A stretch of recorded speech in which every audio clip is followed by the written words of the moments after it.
where we reside. Hands up to the sky, let the bass ignite. Feel the groove surround us, everything's alright. From the foundation heights, quest the truth is our guide. In the vast expanse is where we reside. Hands up to the sky, let the bass ignite. Feel the groove surround us, everything's alright. SNX Radio, let the truth ignite. Together we'll shine, bringing shadows to light. In this cosmic dance, we're connecting the dots. Tune into the frequency, let's explore the spots. Heavy bass drops with tight beats. Illuminate the shadows, the echo of our call. On this road we will never fall. Feel the energy rising, can you sense the spark? As we dive deeper into the cosmic arc.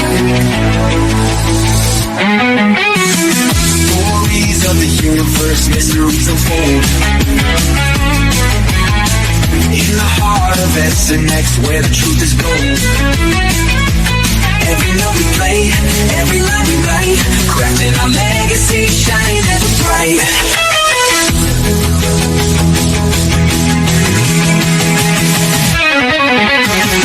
SNX Radio, let the truth ignite. Together we'll shine, bringing shadows to light. In this cosmic dance, we're connecting the dots. Tune into the frequency, let's explore the spot. Here in the spotlight, we're taking our turn. With the fire in our hearts, let the passion burn. SNX Radio's call, ringing through the air.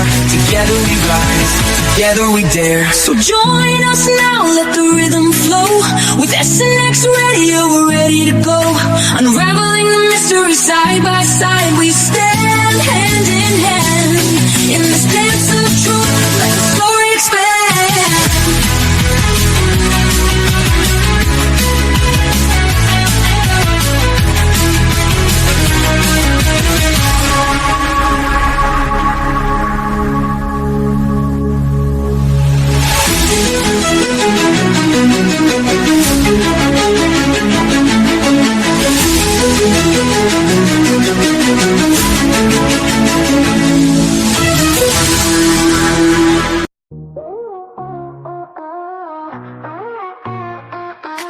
Out in the dark, the stars align.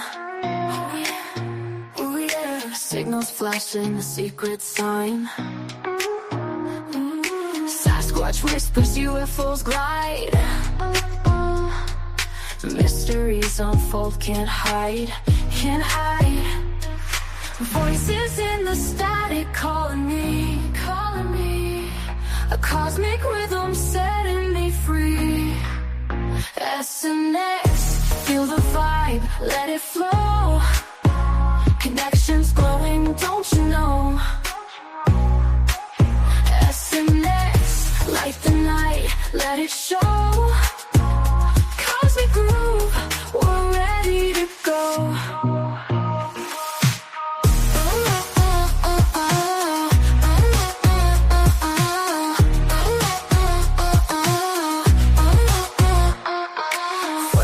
In the woods, shadows move, move. Skyline flickers, it's a neon groove. Expert stories witness sight, unravel truth in the cosmic light.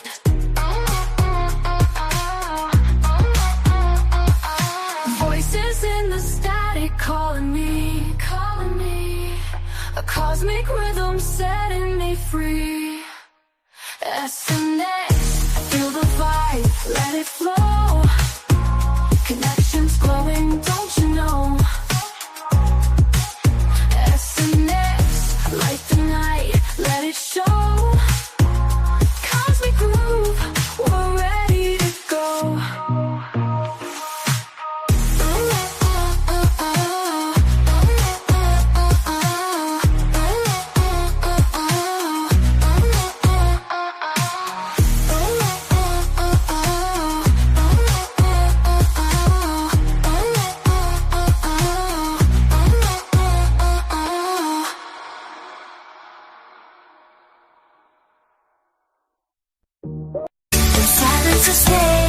We're drifting, we roam, finding our place in the vastness we call home.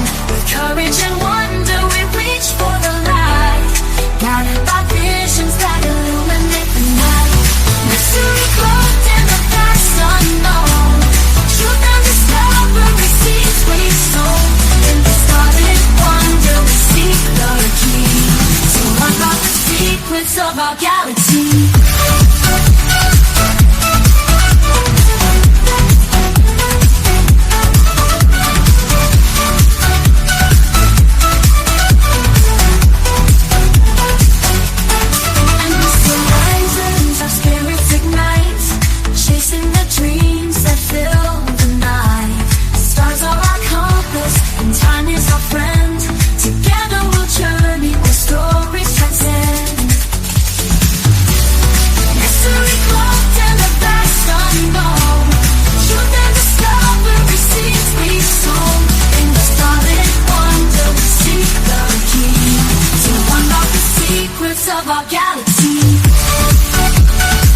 questions that echo through an endless sky. Bound by the stars, our story unfolds. In the universe, our destinies are told.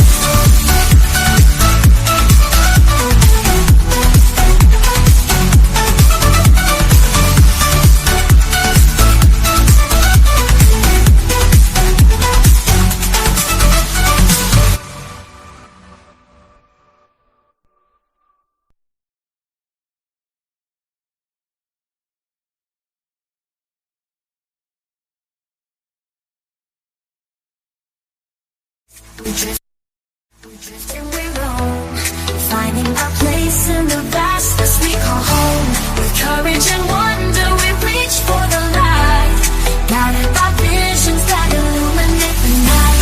Mystery cloaked in the vast unknown, truth and discovery seeds we sow. In this guarded wonder we seek the key to unlock the secrets of our galaxy.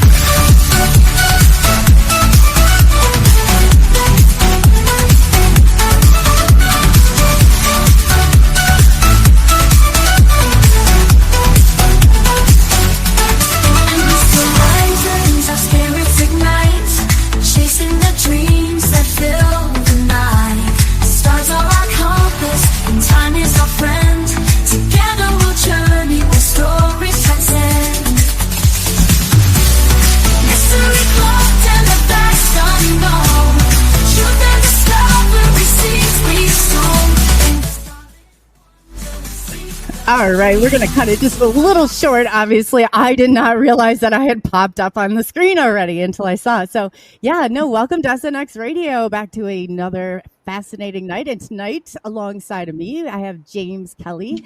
And if you don't know James Kelly, you're about to, because he's definitely he's an experiencer. He's got a profound story. So, James, can you tell him just a little bit about yourself? Well, and we got two James tonight because we got James Gilliland. I hope I pronounced that correctly. But yeah, so we have a really exciting guest. But James, take it away. Why don't you tell them where they can find you and who you are real quick? And then, yeah. Yeah. Hi, everyone. My name is James Kelly. I've been an experiencer since I was the age of 6 years old. And I think we're getting a lot of feedback. You're getting feedback? Yeah, it's repeating everything I'm hearing. Oh, do you maybe have something going on in the background? Because it shouldn't be. I don't hear it on my end. So I think that, I don't know. Can you go ahead and see if you're still getting some interference? Oh, there we go. I don't know what it was. Great. Yeah, sometimes it's StreamYard. Yeah, go ahead. Yeah, sorry. That's all right, everybody. Yeah, like I said, I've been an experiencer since I was 6 years old. When I was received by the Octurians, giving me an opportunity to bring peace and love into everyone's life here on earth. And that is my mission that I have been given. But on the darker side, I have been taken by the Greys since I was 8 years old until I was 52 years old. So my whole life has been up and down, back and forth, to be able to reconcile everything. And I kept most of this just to myself. I never told anybody about any of this. I just kept it inside and let it just be there. And I locked it away until last year. I decided to write a book about my experiences called Lone Believer that goes through all of my experiences that I was from the age of 6 years old on. And it is now out for everybody to read and to understand a little bit more about what is going on. And it clears up a lot of misconceptions about claims of UFOs and abductions. And you can find that on Amazon. If you type in James Kelly's books or Lone Believer, you'll be able to find that on Amazon. And I'm coming out with my second book next month, which talks about how I dealt with all this without falling into a dark pit and being able to come out the other side and help people. And I get phone calls all the time from people said, I read your book, James, and I was about ready to commit suicide because no one believes me. My marriage has failed. And I read your book and I realized I'm not the only one that's been going through this. So it's been a great journey. So if you're really interested in learning more about how I went through this and came out on the other side, check it out. It's on Amazon again. It's Lone Believers, or you can just type in James Kelly's books. So yeah, and I will add it to the link too. So if you're listening to this on our streaming networks, do know that I will be adding the link to the description. So that's awesome. Yeah, thank you, James, because you've got, and we'll definitely we will definitely go into your story definitely deeper, because you got a lot there. So I appreciate that. And tonight we have another experiencer, which I love experiencer shows. I really do. Everybody knows that. Like, obviously, like, my heart's very much into this and very close. So, and too. So James Gilliland, if you didn't see the UFO, or well, I guess I'm so used to saying UFO, but ET and ECETI and what he's got going on, you have to check into it. He released video of contact where you can see that there are crafts, you can see that there's contact being made. So that is all. If you look on to, it's going to be a little bit hard if you're listening to the audio side, but on the audio side, you should be able to go and check out the video. It will be on the internet, so you can look. I try to release as many videos as I can to all the streaming devices, but obviously not everybody is supportive of that. So let's get into James. James Gilliland is a best-selling author, minister, and founder of Enlightened Contact with Extraterrestrial Intelligence, which is ECETI. It's great. Ranch in Trout Lake. So Washington, established in 1986. So he's been doing this for quite some time, and his contact is absolutely phenomenal. So if you didn't see the video and you curious about what we're talking about, want to see the evidence for yourself, go ahead and look at it. We have it on YouTube, Facebook, all over the streaming devices, but obviously the ones that are audio, it's going to be a little bit harder. You'll have to look for it. So with 20 years, he's had 20 years of direct contact experiences. He shares messages of spiritual awakening, environmental urgency from benevolent ETs. His book, Reunion with Source, Becoming God, and the Ultimate Soul Journey delve into the higher dimensional realities, blending Eastern disciplines like meditation with extraterrestrial insights. So he's got a lot. And being a conscious experiencer of all this, and the amount of contact that he has is absolutely phenomenal. So we look forward to hearing more about that. So he really, right now, we were talking before, and he's got a lot of projects that are going on, a lot of people that are going and visiting the ranch, and they can see this for themselves. And James, we asked him for the evidence, and he put everything on the line, and he delivered full. I can't even tell you how amazing it has been to be able to sit and go through all this. So without further ado, international speaker, James, he's experiencer, contactee, whatever you want to say, he's established contact, and he knows a lot about what he's talking about. So let's bring him on, and we're going to welcome James Gilliland to the stage. Did I say that right, James? Did I slaughter it? Did I say that? Okay. Oh, he's muted. Oh, okay, so we can't hear. Sorry, you were just muted a second there, James. Okay. Go ahead. Did I pronounce that correctly, or is it? Yeah, did I need a? Yeah, Gilliland. I have trouble saying it myself, so it's I have two other books out too. I have Anunnaki Return and UFOs: The Origin of Man and Religion. So those are out now, and they cover everything that's going on right now to help people understand what we're in the middle of. Yeah, because like I said, not everybody can produce the amount of evidence that you have produced on this, and it's absolutely phenomenal, and you've put it out there. So if you guys are curious about what we're talking about and you did not see it for yourselves, it is on here. It has been premiered, and he delivered. He delivered on it. So yeah, it's awesome. It's kind of crazy because people don't realize that most of ufology is a controlled narrative, and if you're authentic and you really have the goods and everything, you're pretty much pushed aside, and because they want to keep, they don't want to talk about the spiritually and technologically advanced ones, or the fact that they are our ancient ancestors and that they're returning, because everything they represent is against the old guard that's been running the show right now, and so it's collapsing, right? And it's really what they told me recently. They just said change is going to be happening on every level. Like I said, are you talking about physical changes? They said yes, and I said social economic changes, and they said yes, and they were talking about we're in a huge transition point, and the old world's going away. It's imploding. It's collapsing in on itself. It's not frequency specific to the Earth, which is ascending, and the forces behind this nobody can stop. It's just massive, but it doesn't mean they're not going to go out kicking and screaming, and try to create chaos on the way out. But they're saying it's very close. I mean, we're going to have some big changes coming up here really soon. So what do you think about all the technology that's been incorporated in AI and all this craziness? Do you think that do you see anything preventing, I don't know, like with the technology that you've come in contact with? It just, to me, seems like, man, no, how are we going to, believe anything from this point forward, if that's the case? Yeah, I know. I saw AI stuff, and I was going, holy crap, like, they can make anybody, put the face on anybody and mimic the voice and everything. And it's like, and then they stick it into a folder and let somebody else find it and reveal it. There's so much going on. It's so crazy.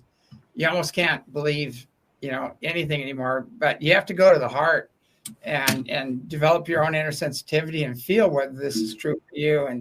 And is it worth playing with? Is it going to tear your vibration down or things like that? But I just learned to practice loving detachment, and it's a big kabuki theater right now. And if you try to figure out what's going on, there's so many twists and turns and 2 steps forward, 1 back. It'll stress you out and drive you crazy, So to me, it's a show. I just watch the show and I already know the ending, so. Right. So what do you think the general, and like in the grand scheme of this, if they come and they're gonna, they usually, when the government moves, they move quick and they move fast and they try and sweep everybody in. Like, I remember some people being on there like, yeah, no, if you go out and there's a bazillion, what you think is an invasion going on, how are you going to react? And I said, I'm going to run back in the house and I'm going to call everybody and tell them not to buy into this. This is not how it works, Well, the invasion already happened, and that was incarnation, like all these really advanced souls incarnated, and that's the real invasion. And the second invasion is actually, it's happening right now. Our skies are full of ships. There are so many ships, we don't even know. I go, which one do I film? Because you'll have 5 in one frame coming over, and sometimes we'll have hundreds of ships coming over the house, and then we have the big motherships come in, and they power up and make a huge turn, and they're pretty massive as well. And so you can see in the footage I sent you, that was just the July 4th weekend. All that happened, that stuff I sent. That was all one weekend? It's all one weekend. Oh my gosh. Peter Slider was here from Australia, and he's the ECETI Australia, but that was one weekend. And that's what cracks me up. I go, we've been doing this for 40 years. Where in the hell is the UFO community? Why am I cut out of all the conferences and censored? And I know why. I know exactly. Oh, yeah. Because as I said, anybody that's layered on the top, you're going to ask yourself if they're really a player in this at all. Yes. And unfortunately, a lot of them have pretty much sold their souls, and they're part of the controlled narrative, and their backing is pretty intense. But you really gotta look behind the scenes, look at what's going on. In their regular lives. Forget about what you see on stage and on when they, but just see how they behave and check out where their financing is coming from and things like that. And then you'll figure it out. Yeah, to ask them questions. Hey, put them on this, you got them in the hot seat. Like, let's hear it. Do you got evidence? Like, what do you, what's contact like? Because we were talking about somebody, I don't know name names myself, but, it's like the people, they're not even experiencers themselves when you get down to the core of this. So how are you going to, it's so like maddening, but just say you have been. So if you're watching this and like, I'm going to contact and I'm going to ask why James Gilliland is not on these panels, because I have not seen anybody yet produce this much evidence and over the years, and you can trust it because it's like going back. It's not like you're watching this AI, like, creep on past. No, you can hear people. You can hear people yelling and screaming. It's great. It's absolutely great. Yeah, you've ever experienced the craft. Yeah, we've had tens of thousands of people. I don't even know how many people have come up here over the past 40 years, and we have triple PhD PhD Boeing engineers, Lockheed Skunk Works, Air Force base commanders, and air traffic controllers, all testifying. And they all went on the Art Bell show on Coast to Coast once, and they testified, So this has been going on for a long time. We have the photos, the videos, pictures of the beings actually appearing, everything from ascended masters to very spiritually and technologically advanced off-worlders are coming in. And it's just like, we have all the evidence, the witnesses, and we have these spontaneous healings happen here all the time. And it's really amazing how much this is censored. It blows me away. You'd think everybody be beating down the door, which I'm almost glad they aren't, because I kind of like my privacy. But in a way, it's like you would think if they were sincere about disclosure, which is a 70-year fail, basically. All we have is a fuzzy Tic Tac in 70 years. I mean, yeah, we have photos of. We know the beings on the ships by name. We've made friends with them. It's crazy. That's amazing. That is amazing. So when you have, how often or how do they contact you? Like how is it that you stay conscious through that? Because I know a lot of experiencers that are listening to this, like, it's so hard to hold on to that consciousness, like, when you're there. Like, do you have any ways that you do it, or since you do it so often, like, what are your techniques, I guess? Like with me, I had 2 near-death experiences, which just blew the doors wide open. And then after that, I studied intensely with lamas and yogis and elders of all nations, and learned their beliefs and their techniques and things. And so after all that, constant meditation and ceremony and things like that, now it's whoever's there, I know who's there. I know who's coming in. And my body picks it up too. My body's like a radar, and I can tell Pleiadians are here, which group is here. There's one group that James probably knows more about, the Arcturians. I haven't had a lot of contact with the Arcturians. I have experienced them and things like that, but what's interesting is because I'm working so closely with the Pleiadians and the Orion Council of Light and the Andromedans and those groups, they're kind of watching. They're not interfering. They have kind of agreements on the other side, but I'm curious who they are and what they look like. But I felt them. I've had glimpses of them. That's fascinating, James. How do you identify them? I guess, can you tell us a little bit about? I'm interested too. Yeah, that's absolutely fascinating. Yeah, it's. I just get when I'm outside, I just get the strong urge to be out there. Like, I got to go outside. Got to go outside. Got to go outside. And then I'm like, okay, so I go outside, and within minutes, I'll see something streaking across, or a huge light above me. And then I'll start hearing things in my mind, and I can feel things. It's a different experience. It's more of a love, benevolent experience for me, where it's almost like they're touching my soul to the point of this just pure light. That's the only thing I can explain is they're communicating with pure light and understanding. The person who contacts me, her name is Lauren. She says that she's my star seed mother. And I also have a sister named Sari, who is a star seed. She's the Arcturian. But the Arcturians have told me that they are not going to interfere. I guess they have been told to stay away. So they have just stood in the background, I guess, more just like the Pleiadians, and kind of watch and nudge, see what's going on, and allow us that have been sent here, that's our mission, to help and to let people know. Yeah, I think we all have our niche, I kept asking, well, how come the Arcturians haven't? Because we have a big medicine wheel out here that's put together by a Hopi elder, and we have pods for each group, and we have the Arcturian pod. And then I asked them, I said, well, how come you haven't appeared to me, and things like that? And they said, well, there's a bigger plan going on, and you're working with these other groups, and we don't want to interfere, so I leave that up to other Arcturian contactees to deliver their message, whatever. It's all the same message, basically. they're all working together to have the same outcome, to exactly try to get everybody to understand. And some people get it, and unfortunately some people don't. And I just find it fascinating that people that are supposed to be experiencers, I just won't drop names, but they're stealing my stories. They're even notorious for that. And I'm like, oh, really? And it's just not, they just didn't steal my story and mix it up so it makes it theirs. It was almost identical to everything that happened to me when I was welcome to the club. I same thing. It's I was watching people read my newsletter verbatim and then say it was a channeled message from their guides. and I was going, oh my God, and people would send it to me and go, this is your newsletter. And they didn't even change anything.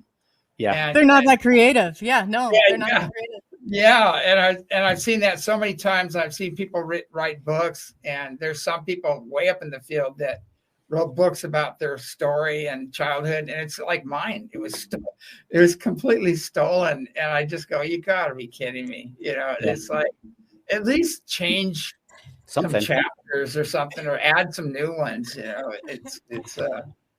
No, that would be too much. I mean, these people are notorious for it. I had the same thing, and this lady, I really wanted to wring her neck over it. And I was like, I can't believe this. Like, and I know what it was before. And it's just like, God, be original. They're like the Bidens of ufology, where they plagiarize everything, and give themselves credit. Yeah, because during the night, I call it downloaded, where I'll be woken up and I can hear it. I can hear Lauren talking to me in my mind. And after it's done, I'll go to my desk and I'll start transcribing it the best that I can remember. And these are the things that are being taken as well. And it's just like, come on, people. It's funny because my star name is Milio, which very few people know that. And they were using that same name in context with what was going on. So it's kind of I don't understand why they would just deliberately do that. Yeah. They don't have a story of their own. They don't have a story of their own. I have a theory on that. And some people mean well, but they didn't get the attention as a child from their parents or from whatever. And so they're really trying to get love, acceptance, and approval outside of themselves. And this is a way they can get that attention. Mm-hmm. And so their come from is off. And if your come from is off, other things come in. And so if you don't have impeccable integrity and absence of ego or whatever, other things come in. And then next thing you know, those other things own them. And I've seen a lot of that where people give their power away to these external sources, and next thing you know, they actually get possessed. And there's people in the ufology that say there are no negative ETs, there are no, just open wide, let anything come in. And that's the most irresponsible thing I've ever heard. Because if you've done any spiritual work, that's like spirituality 101 is there is a dark side and there are unseen negative influences, and we need to learn how to heal unseen negative influences and keep our fields clear and things like that. So it's like we teach, that's like day one when we do our seminars here. That's the first thing we teach is how to clear unseen negative influences, how to keep yourself shielded, and how to use discernment, on whether or not this being is really 5D on up, or is it some astral being floating around, jumping in. And then that's crazy. James and I were just talking about James Kelly and I were talking about that the other day. I said, you clear yourself right before you go anywhere, because he's very sensitive to the environment. What are the ways, like other people, I know there's a lot of people that feel every single emotion in there with people. How would you recommend that and I grew up a medium. I'm sure everybody on this panel knows, like that's kind of the gateway in. So I've been doing this since I was a kid, but somebody else who doesn't really understand or how manipulative some of this stuff can be, if you're bringing your own garbage into it and your own baggage into it, it can go bad quick. So how do you tell people, I guess, when you have them there at the ECETI Ranch, how they can really protect themselves from some of this stuff? Yeah. There's some basics, if it goes against universal law, which is really simple. Universal peace, brother, sisterly love, individual freedom and prosperity is one. And the other one is if they come in and they tell you you're the chosen one, you're flattery. You know, there's 3 people that fall victim to flattery every time, and it's men, women, and children, basically. Right. But flattery thing too, like you're special, you're this, because we're all special. And anything that divides, you know, that creates division and things, is like they're trying to hook you through your ego, the spiritual ego. And there's a lot of safeguards you have to watch out for. And if you just stay in service to others, and you focus on love and joy and bliss, and that's your connection, and that's the realms they're living in, you know. But when they start getting into judgment, a lot of heavy energy, and they will be, you know, they'll tell you, you know, there are reptilians, there are royal reptilians, there are demonics, they'll tell you about that, but they're not like, you have to be very scared, you know. They're doing it with loving detachment, and they'll tell you how to work with them, how to clear them. I mean, I got hit just a couple of days ago by some very nasty ones, and you know, felt like it was, it just felt like 2 knives stuck right into my kidneys, basically. And then I cleared it, and then the Palladians came in, and just, it's gone. It's like, as fast as it hit me, it was gone. And so there are beings that the greater your light, the more the moths come to the flame, the more you're working with higher consciousness and energy. There's a responsibility to keep your fields clear, and you will be challenged. And also too, I kind of want to warn people that right now everybody's in process. I mean, the whole earth's in process right now.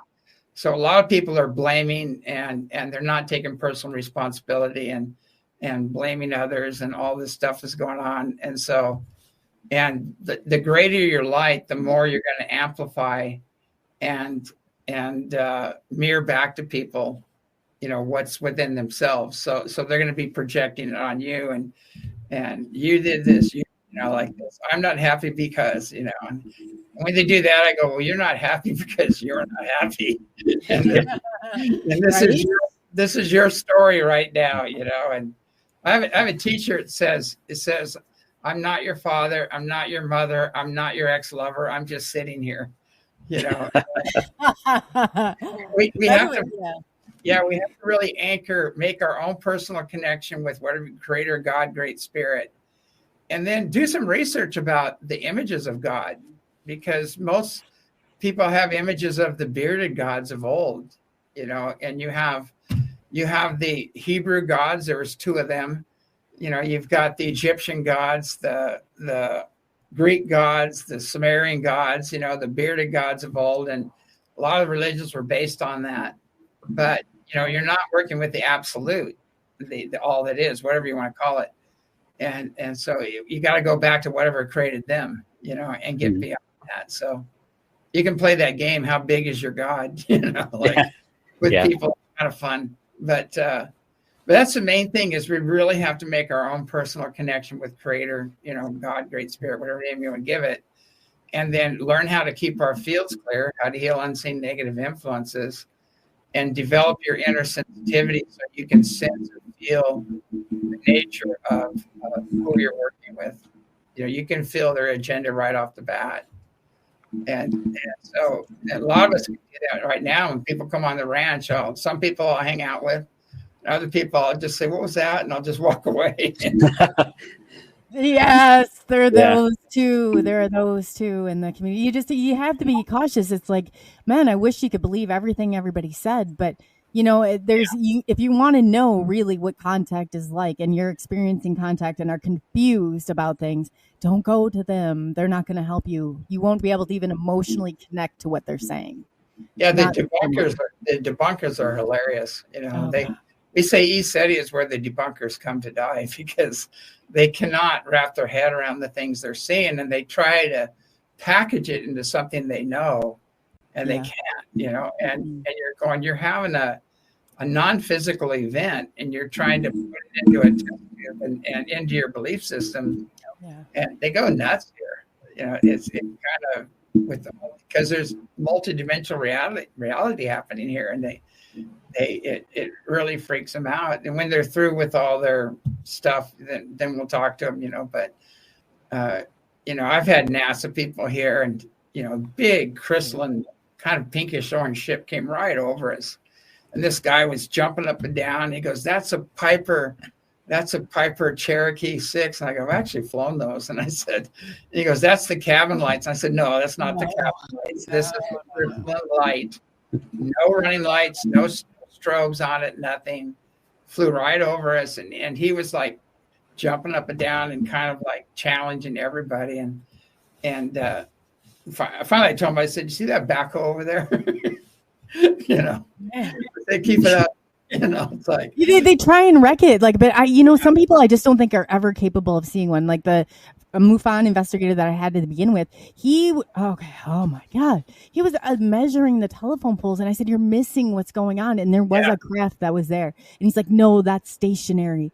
And then it was gone. I said, "Well, your stationary craft disappeared while you're up here measuring the telephone poles." It's like, come on. Yeah. It really isn't a mind thing; it's more of a heart thing. Yeah. And so you can feel them, and you can experience their energy when they come in, and I can feel them coming before they even show up. And we've proven that redundantly. We told them, we did it for Ancient Aliens. We told them exactly when and where the ships would come and everything. And I gave them all the information of all the different groups, who's here, what their agendas are. And they canned it. All they did was show my hand grabbing for a camera. They just canned it. So it's entertainment. They're entertainment. They're not disclosure. They're not here to really tell us what's going on. That's so true too. And then it helps, it does not help the cause, because how the Hollywood experience of this is not what it's like at all. Not the same. No. I tell people, do not go to your politicians. Don't go to CNN or even Fox News has got some good stuff on it, but it doesn't give you the whole picture. And definitely don't go to the UFO community to figure out what's going on. No, don't do that. Go within and go from there, and then you'll get a better picture. But it's sad, because I was part of that community for a while. I was going to all the conferences. I was a keynote speaker, and you know what really shut me down was I started talking about all the missing children and all that stuff, and then all of a sudden I was like kryptonite. They didn't. Oh, well, I bet that really come on, yeah. Oh, you start talking about anything like that, and ooh, wow, you're blacklisted. Yeah, Hollywood or the satanic Luciferian group that's funding a lot of this stuff. That's kryptonite. Once you talk about that, all of a sudden you're like off. Which is so telling in itself, because why else would they care if they didn't care they were telling the truth about the cults that exist in this, because they do, about the people that lie in this because they are. And it makes you really put into perspective, like how many people are actually really like those true experiencers, and those, I don't know why they would want to take it on. I have no clue, but obviously there's an agenda. Yeah, definitely. Well, you really look at the money. We're the international banksters, right? And they are, it's pretty well known. There are a bunch of satanic Luciferian groups there, and they don't want this information out. It's almost like Jesus would reappear. What would happen? They would, all the big pharma would go after him. The whatever the mental health institutions were saying, hey, it's like, we're going to lock you up. Yeah. Oh yeah. That's the industry would go, oh my God, he's going to create peace. We'll be out of business.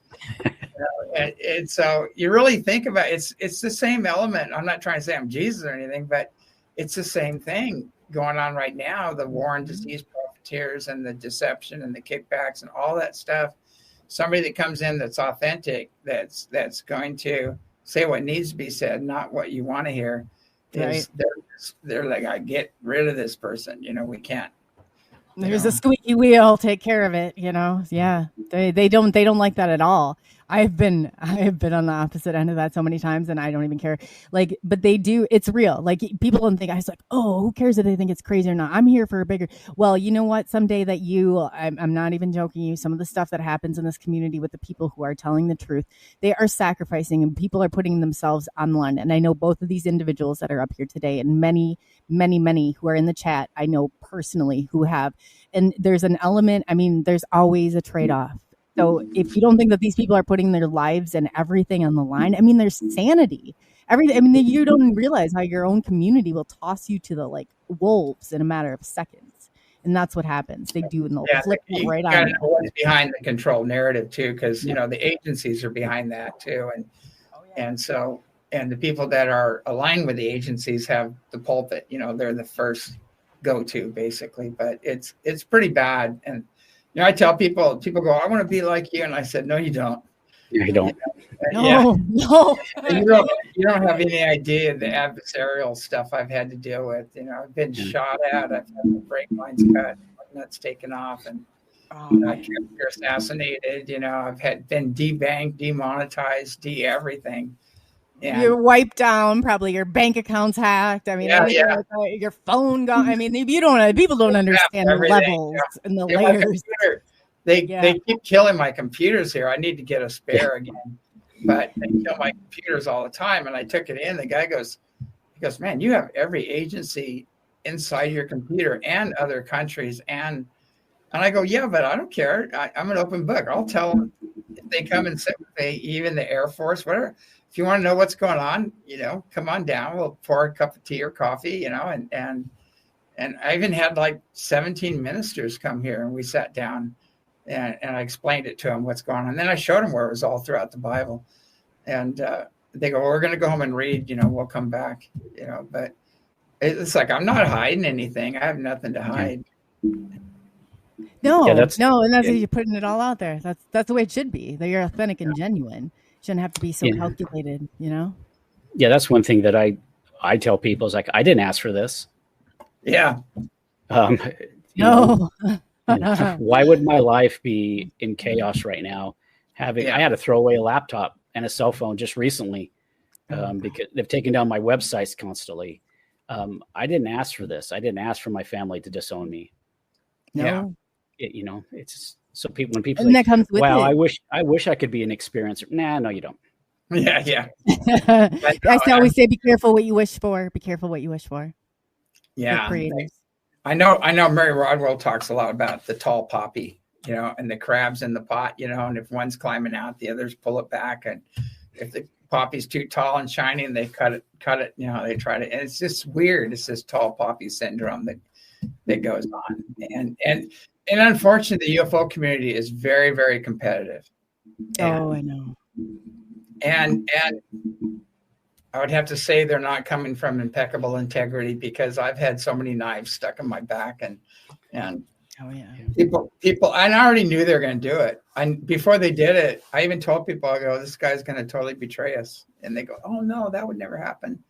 No, he loves you. He loves what's going on. I go, no, he's going to do it. And sure enough, boom, they did it. Yeah, that's what I thought. I trusted somebody impeccably, as if they were my own sibling. And the whole time they were taking my phone calls and twisting them and doing all that, to the point that now I am just a subject to them. Yeah. Which is sad, because I loved them, I cared for them, but they didn't care for me in return. They just wanted my information. Yeah, we've had several coups here where they tried to take over, and I told them, I said, there's two things that you forgot. One, where did you get all your information from? And two, whose name is on the deed? Yeah. Oh yeah. And you just perfected your exit strategy. Like have a nice day, and you've got a couple of weeks to pack up and find another place. So it's sad that you have to do that, but it's also, some are just weak. They have weak minds, and they allow things to come in, and they prey on their ego, and they go, we're the chosen ones, and they try to push you backstage, and it's really sad, but that happens here over and over, and they're just not strong enough because there are other influences. They're going to turn people against you and try to sabotage the work you're doing. And after a while there, I had to just practice loving detachment, and And Yeah. I hate to say it, but create a I don't give a shit attitude. Like, I don't care what You think have about to. You have to. I got there too because I said, oh my God, here I am sucked into all this human stuff again. I'm going to be that passenger in the moving train and we're going to push forward because that's what you really do. You have to detach.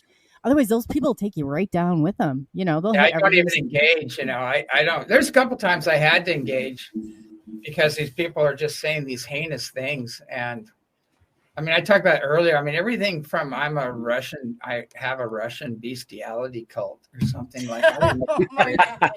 But, yeah, I go, how far are you guys going to go with this? You know, it's like unbelievable. And I go, this is like laughable now. But, you know, there were people, I don't want to get into it, but I know Wilcox and Corey Good and those guys, they have some conferences coming up, but they you can't even tell me they're bringing Corey No Good back on the scene. They get back on the scene, thank God, you know. But and I love Corey. Corey comes out to the place, you know. We're good friends, you know, and he knows too much. There's no way. Yeah. There is no way he would have all that information and not be authentic, because I know things that only he knew and nobody else was talking about them. And he brought that information out. And I go, this guy's legit. You know, he's definitely legit. What happened to him? Yeah, because Laura Eisenhower was real good friends with him too. And she's detached from him a little bit too. So I don't know. It's like he just took a real dark turn. Well, he just got tired. He got tired. I mean, he had so many backstabbers and so many things happened to him that, and I was in the middle of that because they were attacking me too. And I go, hey, look, I had the guy speak at my conference. I said, what? A lot of people come and speak at my conference. You know, they have a right to tell their story and let karma go where karma goes, you know? And I just said, why are you attacking me? Why are you so threatened by him telling his story? You know, and it was crazy. Like major people in the field, you don't know their names. I won't go into it, but they just went on the attack and they said, we're going to destroy your career and everything else. And I said, you know what? I don't take threats very lightly. I said, you have fun with that. And I said, but it's going to backlash on you. And so I just copied everything they said and all the stuff they're doing and the stunts they're pulling. And I actually, on radio shows, I actually, you know, copied what they said and I played it back. I go, look, this is what these guys are saying. And I played everything they said back and they thought it was going to destroy me, you know, my character and everything. I go, I don't have anything to hide. Here's what they're saying. You know, you guys decide, you decide, you know, what, if this is. And I said, but, you know, people that do this kind of stuff, I don't think you should worship them or become followers, because they've showed very clearly they're spiritually impaired. You know, they're not walking their talk. You know? Yeah, they have a lot of baggage that you don't want to pick up on. Like you said, you got to clear it out. They're trying to sue me and everything. And I said, you can't sue me. All I did was copy what you said and put it out there. I go, how can, you know, just like they do with everything. Are you serious? Like, yeah, it's right for thee, but not for me. Yeah. Same old thing. But that's all collapsing right now. That's all imploding. It is. Because they're not frequency specific to what's happening. And so those groups are it's all going to be revealed who they are, what their true agendas are. And the ones that are really in charge right now are, well, the Pleiadians are the ones that are in charge, but they're working with all the councils because they did more terraforming here than anybody, and they have more genetic stock. And so they're the ones that are mainly in charge, but they're working together with all the other groups, you know, and good luck trying to stop that, you know. Yeah. Is there any way that they can stop it? I guess. And two, I guess for people who are here, do you think that or have you identified like where you think that your star system is, or is that like a thing? Or, I mean, how do you think they all operate? And they seem to be kind of in sync with some of this. You can't assume that all of them are good by any stretch of your imagination, or all of them are bad by any stretch of your imagination. But just like humans, there's good and bad. But we're not all who we say we are. That's all I'm going to say there. Yeah, there's you know, it goes back to the mind in which you seek is the mind in which you connect. And if you haven't dealt with your shadow side and you've got a lot of baggage and stuff, then other entities of that same frequency will start coming through. And so if you are going to be any kind of a channel or bringing messages in and things like that, we have to really deal with our own shadow side and do our work and get as clear as we can, and then try to connect to the highest level we can as well, so we can bring clear messages. Because, you know, in the beginning, I was working with a lot of different groups, and some of their best channels that in these groups were doing 70%, and they realized that. They said 30% was social conditioning or the being that they're connecting with, and they're aware of that, and there's safeguards. And because of the two near-death experiences I had, I was doing like 95, 98%. But a lot of the trained channels out there are doing maybe 70%, you know, which is really, it's good. I mean, that's high. You're bringing a lot of good information in, but there's still, so you always have to use discernment. There's still 30% that is their own social, you know, they add their beliefs. It's like some guy will see a ship and go, oh, they're angels, you know, and they're this, and that's happening. I won't mention guy's name, but he's putting a real religious, I know what you're talking about. And a real religious program to it. And it's way beyond that. There's, it's you know, it's like you see a light ship or a light being appear to you. It could be a Pleiadian and Rhine Counts of Light. It could be Andromeda or Turian, or it could be anything, you know, or it could be somebody masking themselves as light, but not, you know, that happens as well too. So a lot of people just they haven't had the proper training, and they're just letting anything come through. And that's why you're getting this big, chaotic information coming through, you know, with weird dates and times, and that never happens, you know, but. I'm not so apt to because it's always like the timeline's off, and as soon as you got it or you grab a hold of that narrative, it just changes ever so slightly. So you always have to keep adjusting, you know. The Pleiadians are doing. I think we're going through one right now. Actually, they're. I think it's going to hit starting today or tomorrow. And the Pleiadians are doing these time folds, and they're folding time. And so right when we get to the edge of something really negative happening, they do this time fold, and we jump past it, and we get back on the positive timeline. And so they're doing a lot of that, and it's almost every 3 days now they're doing that. So whatever you were told 3 days ago is going to be totally different 3 days. You know, we jump that timeline onto back on the positive timeline. So it's crazy, because like when you go, oh yeah, I connect with the Pleiadian, you know, and I go, well, when? And they go, what do you mean when? I go, well, when are they from?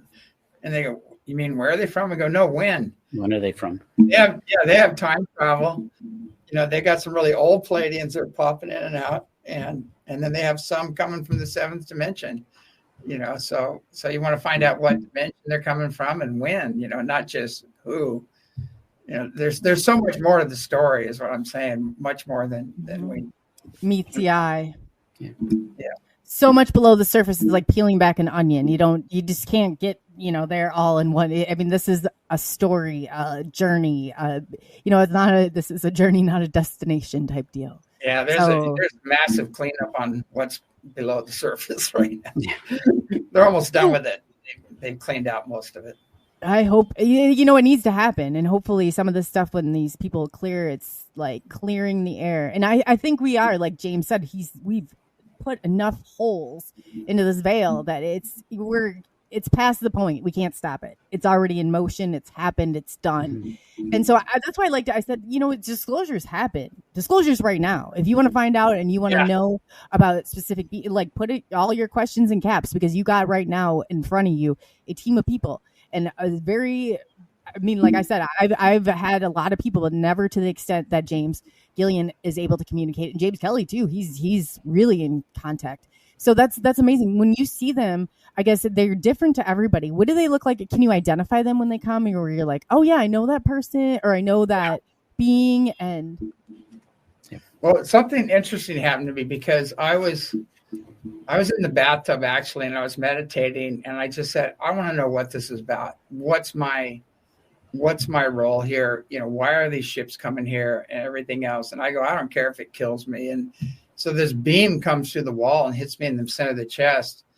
and they pulled me up on the ship, and I was a light being, but I was talking to these other 6-dimensional beings with the Orion Council of Light, and 3 gold balls of energy came down and hit me in the chest, which I didn't know what they were.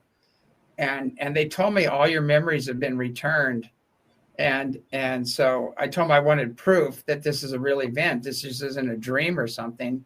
And they left a big burn mark in the middle of my chest. I have the photographs of it, and it morphed. It morphed from a circle to a triangle to a heart, and then it just went away. It was weird. And I had doctors check it out and everything. It's all been documented, but they returned all of my past lives, off-world past lives, everything to me. And so when I'm meeting these people, they're like family. They're and we're all that way. We think we're just a body and a personality. We're an eternal spirit, and we're a multidimensional being existing on a vibrational continuum.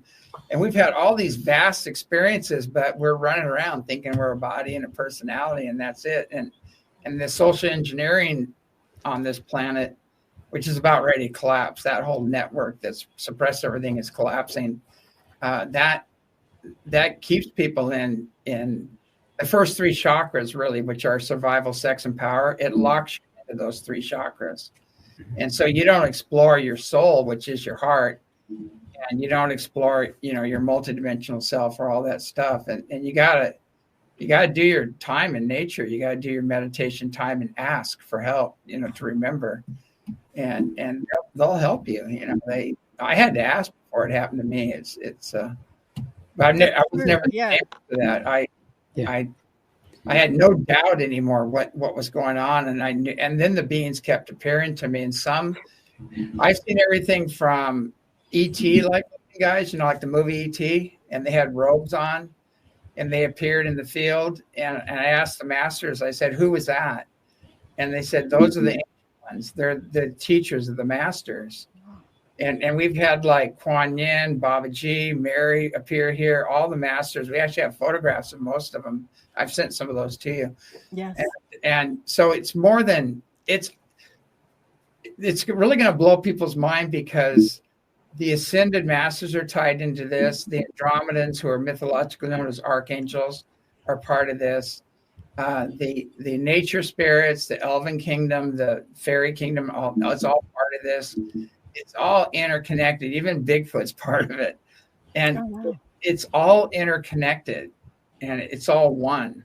So it all exists within the unified field of consciousness and energy, and we choose how much we want to experience. That's true.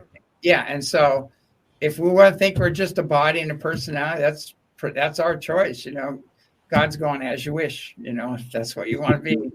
It's not going to judge you or anything. It's going to say as you wish. If you go, hey, I want to explore my multidimensional self, my eternal soul and where it's been, the universe is going to open doors for you to do that. But if you're afraid, if you have a lot of fear, you're not going to have that experience. You have to master fear, because most people, when they see a being appear to them, they're gone. They're, oh God, it's a ghost. Oh, it's a game over for them on that one. Because you're right too. Because I always talk about that. There's so many layers to this, and like you said, this isn't just something overnight that develops. You have to put a lot of effort into each and every step that you take. But you'll be met with that layer of fear and resistance. It's not like a drive through McDonald's, and you're going to pay $1,200 and now you're an avatar. It doesn't work that way. You have to earn it. That's true. That's very true. And you're right too. And you got to put that intention. You got to ask, like you said, like it wasn't as natural maybe at first, but I was asking for help. And when you ask them for help, they don't turn their backs on you, especially. Yeah. And they let me experience all the other side, the dark side too, as part of my training and learning process. So I had to experience that. And I got pissed off at the masters once, and I go, what the hell was that? Why'd you allow that to happen? I thought I had protection. And they go, you did well. You did well. Yeah. And I go, what do you mean I did well? I got my butt handed to me on that one. And they said, no, you have to learn who these beings are, how they operate. You have to know they're real and how to hold your own. They said that's part of your self-mastery. Yes. And so I said, all right, it's like, but at the time, these things, you deal with them, and you take some pretty bad hits sometimes from them, but they always put you back together, which is nice. Yeah, I know that I asked one of the Arcturians, I'm like, why are you allowing the Greys to take me, cause so much pain to my body and my mind, and causing physical documented harm to my body? And they said the exact same thing. It's part of, you have to learn this in order to come out the other side to be better. Yeah. And I'm like, well, that's a hard lesson, because yeah, there's a lot. It's like easy. It's not easy. Yeah. So I wouldn't trade anything for the knowledge I gained through those experiences, but I really don't want to do it again. No, I'm good the first time. I'm learning to be able to do it, so I won't have to go through it again. Because those Greys, they're very powerful. They can take over your mind. They can immobilize you. And when they try to come in, they give me a headache, and right away I call on the higher beings and they take them out. But they were doing that to me at 5 years old. They were trying to mess with me, and luckily the Pleiadians came in and put an end to it. Yeah, I know when I was 8, I was out playing in the yard, and all of a sudden my mind was taken over by some Grey, and I could see them putting me on a table, experimenting with me, and I couldn't get out of it. It was like I was locked into a dream or something. Yeah. And then afterwards I was gone, and then I got migraines and I got really sick and I couldn't get out of it. But have you had wake up with bruises and scratch marks on you and things like that, and you go, where did that come from?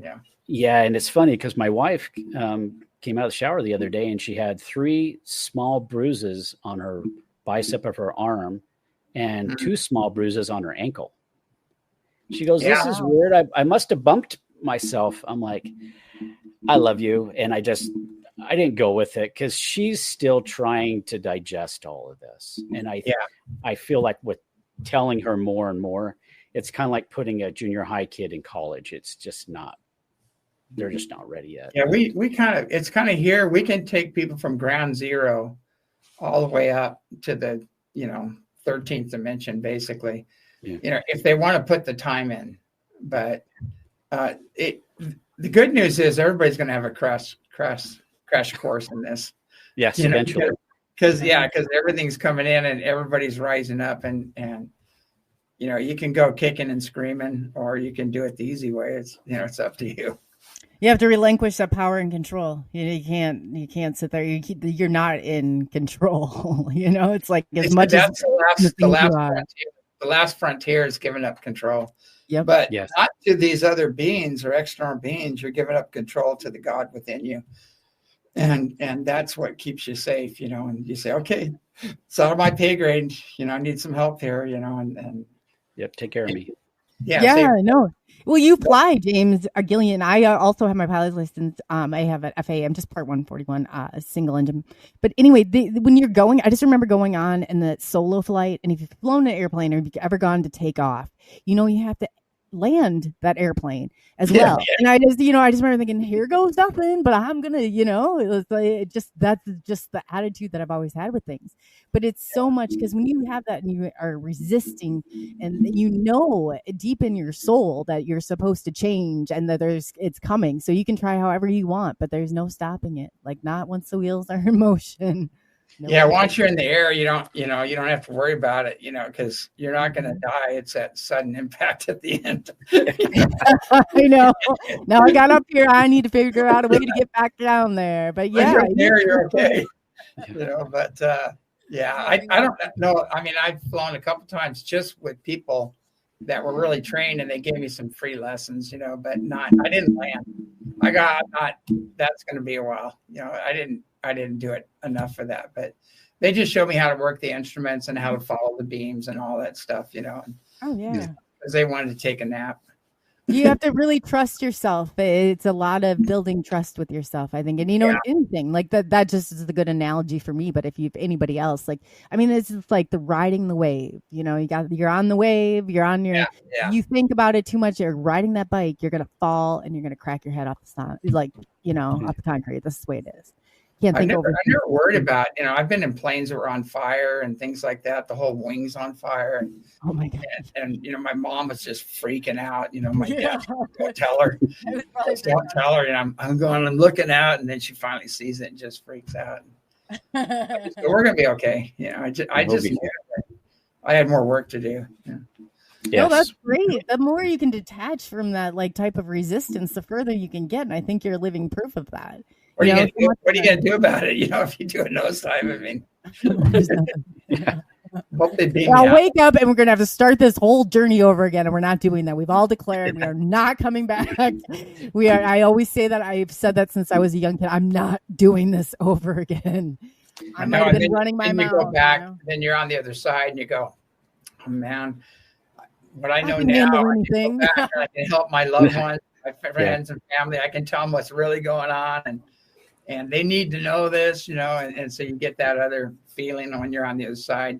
It's almost like my niece, she had a baby. She keeps having babies, and I go, every time you're going, you're in pain and all this stuff's happening, and then they have the baby and it's all gone. It's just gone, and you go, don't you remember any of that? It's like, and it's kind of like that way in a way. It's like, for some reason you go through all this trauma down here and you get on the other side and you go, it's like, it doesn't have the effect or the charge, that it had while you're here. That's so true. Couldn't you hear yourself? And I could hear myself. I can take anything. Throw it at me, no problem. Don't say that. What am I thinking? You should learn your lesson. So alcoholic father, wife beater, all that stuff. Oh no, I can handle that. I just want the body so I can incarnate and do my thing, and then you're a wreck afterwards. It's like you don't realize how hard it is. Oh my God. Yeah, big mouth. That's what I think of myself. The biggest joke we've played on ourselves is all this stuff that's happened to us is not us. It's not who we are. And you can actually gain the wisdom from the experience, and it settles in the soul, and you can release the charge around it, and you're going to be the wiser for it. But don't let your trauma define you. It's because if you do, it's going to take you out. And so you got to go back to that eternal soul that you are, and connect with that. And then you come from that position, you go, oh, that was interesting. And then you can actually see why the person did it. And you see how they were traumatized and they're just a potato, and you see the big picture, and all of a sudden you just let it go. Yeah. Do you think there's any other, I don't see any way through this other than through trauma. So, but you have to, that's also kept as a control mechanism too. It's like people can't get past, and I was stuck there too for the people that are like, oh, I just got to figure out what this means. Let it go. Let it go. They will show you when it's time to know, and you will just you have to keep digging. Yes. Or you can go like the transpersonal release sessions we do. We go in there and we start off and we find out who their main teacher and guide is. And then it's like, this is your reading your books basically. And we clear out the childhood trauma. And then we go into past life trauma and clear that out. And then we find out their beneficial lives that they've lived, that they've gained a lot of wisdom and things, and reconnect those. I mean, at the end, they hook up with their main teacher and guide, and there's a big wash that happens. And it's like a quantum leap in consciousness. But I've had other counselors call it the Roto-Rooter. It's like a spiritual Roto-Rooter. But you can hitting them 10-4. Like you're going to go through this, and it's like, have you had people that couldn't handle it or couldn't tolerate it, or? Well, the universe brings the people to us that are ready. And I have had experiences where psychologists have brought people and they said, I can't help this person. It's out of and they didn't want to be there anyway. And so when we started going through the process, they didn't feel safe. They didn't want to do it. And what happens, they went home, and as soon as they felt safe and got in their own environment, it all boom came up, but really, people need to come on their own fruition. They have to be guided to come here. They have to be ready, to release the past, to heal. And, you can only do so much. You can't trespass, on somebody else's free will and things like that. So, it depends. I haven't really, the only complaint I ever had was I had a couple people that were brought here. It was like an intervention, and it wasn't their choice. And I even told them that. I said, I'll do whatever I can to help you, but this is you have to choose to heal and release this. You have to be open to it, and it's understandable. I mean, who do you trust? There's yeah, that's true. That all the people we have trusted in have pretty much failed. The medical institutions, the psychological, all that stuff is kind of a fail because they can't go in depth and go into the real problem. That's so true too. And then they don't even realize how they failed the people. I mean, it's just unbelievable how they have failed. Yeah, when in college I took psychology and philosophy and was it psychology and chemistry, and I got an F in all three because you didn't remember the lies, James. You didn't remember the lies. I asked them these questions that really pissed them off, and they told me, "Don't come back to class. We're just giving you an F." And I'm going, "I'm not." They thought I was being obnoxious, and I wasn't. I was just, and I wrote a paper on past lives and how past life trauma can affect you in this life, and the how it's very well documented. People have memories of where they live, their name, their family, everything, and I had all the documentation. I wrote it all out, and the guy reads it and he goes, "F." What now? Oh, yeah, man. And physics and stuff, I was just saying, okay, there's got to be some intelligent design going on here. There's got to be everything could not come together through randomly. It's impossible. That there's some kind of intelligence that put everything together and knew how everything works and right down to the atom. And it goes back to just consciousness, like everything is just condensed consciousness, and it goes from consciousness to light to energy to mass. And that's the real physics. But if you went beyond mass, they would get really upset at you, because they can't put it in a test tube or measure it, so. Oh yeah. They can't contain it. You're in trouble. Why don't colleges teach, they say all this information isn't going to get out till the old professors die, because they're teaching the old stuff, and it's just not practical. It's so limited, not practical. It is too. That's so true. Yeah, it looks like somebody had a question about how a blue orb passed them, and as it passed them, it turned red. He wanted to know why that was going on, James. I'm sorry, what was that again? Somebody asked a question that a blue orb had passed by them, and then it turned red when it left, and they wanted to know why. I've seen ships do that when they're in our field. They'll be doing kind of a yellow, orange, or red, and some of the really dark red orbs that are murky dark, you want to stay away from. Those are lower level stuff. You want to. A lot of times it's like some shaman that was doing dark magic that crossed over, and you want to stay away from those energies. But the blue orbs are always benevolent. They're beautiful. I've even seen Bigfoot turn into an orange orb, but it was bright orange. It wasn't the dark murky ones, and even light orbs. But most of them are just beings without bodies.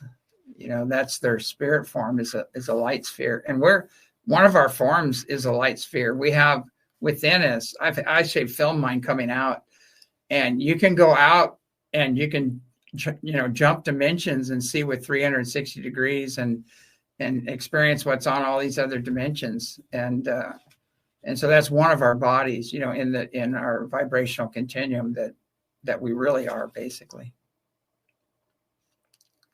That's so true too. Like the container, there's just so much that goes through to all this. When you see them now, how do you identify them? Are people who are like, oh, I'm connected to this, star system, or I know which I'm connected to, and I can say for myself. But I guess in your experience, how do you identify them, or how would you, what do they look like to you, or how do they come and talk to you? I guess you're also individually unique. You had a lifetime where your ears were up here. a feline lifetime. Have you explored that one yet? Oh no, say that again. No, you had a lifetime where your ears were on top of your head. Oh yeah, On the that's the way side, they feel it. and a lot of times I'll see images, overlays of people, and I can tell, and I just feel like I've met them before. I know them from somewhere, and then I go within and ask, and I'll find out, we were on ships together, we went through the Orion Wars together, or things like that, and usually I notice right away. There's a question here. I guess a woman says, have you had an entity with no physical form with enough strength to only give you enough breath to keep you in the pay attention mode? Yeah, and they're usually not good. But a lot of different entities can do that. I mean, even there's these goat-headed beings that love to sit on your chest, kind of pin you down. Usually those aren't good.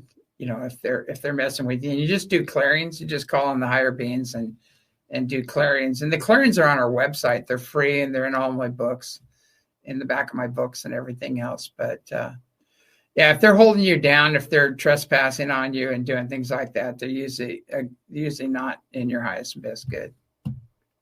Which is like the short grace. So everybody's talking. And I remember when I didn't like that. I did not like that feeling at all. But sometimes it's like you overlook things. And then when I was talking to you about them, it kind of clicked and made more sense, like as to what was going on.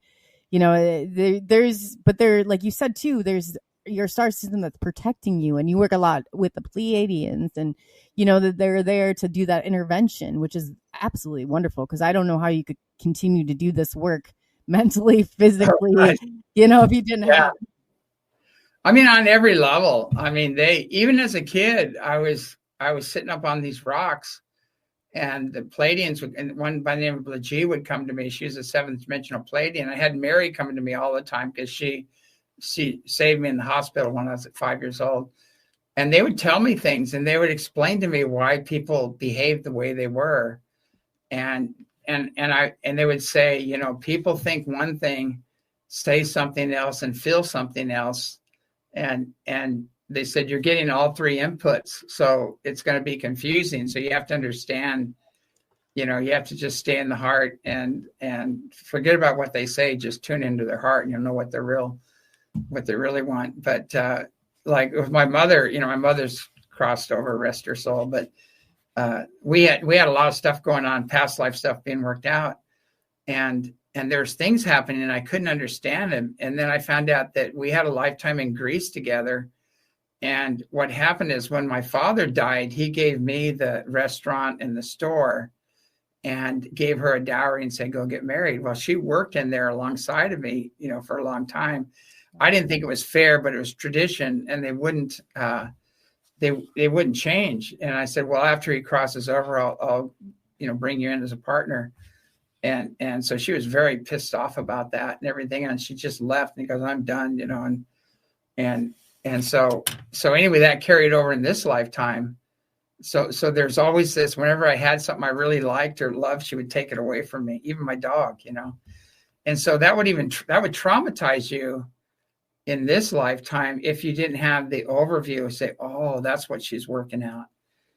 She's working out this. And I told her, I said, this is what you're really working out. And I explained it to her. She goes, that's nonsense. And she got really angry at me because I know I hit a nerve. Oh, yeah. But when you can see the overview of why things are happening, and you see the past life overviews and everything else, it'll make sense. But on this level, it doesn't. It doesn't make sense. Definitely not. There's no way you can make sense out of it. On this level, you're not going to ever escape it. And you're a little kid, and you're going, why are they doing this? This makes, why? And here's this person that's supposed to love me and nurture me, but they're going off on these other tangents. So it doesn't it doesn't make any sense to you as a kid. And then when you have guides I'm sitting on these big granite boulders, and I was sitting up there, and they would come and show me the whole past life and everything. So I was really lucky, in that case. So you had you and both James Kelly. I did not. I was not a childhood experiencer, but I grew up in the paranormal, which is obviously I don't know where they connect or how they connect, but it's like one and the same when you start to get really far into this. I mean, you might just different time, different place. But yeah, there's so many connections. So when you were growing up, what was it like in your household? Did your parents, did they have experiences? Did their family members, or was it they were like, oh man, this is completely like too much? Or I mean, you hear that a lot with families, like they can't digest it all. They're not meant to. People always go, well, what happened when you grew up? And I go, I didn't, because adulthood sucks.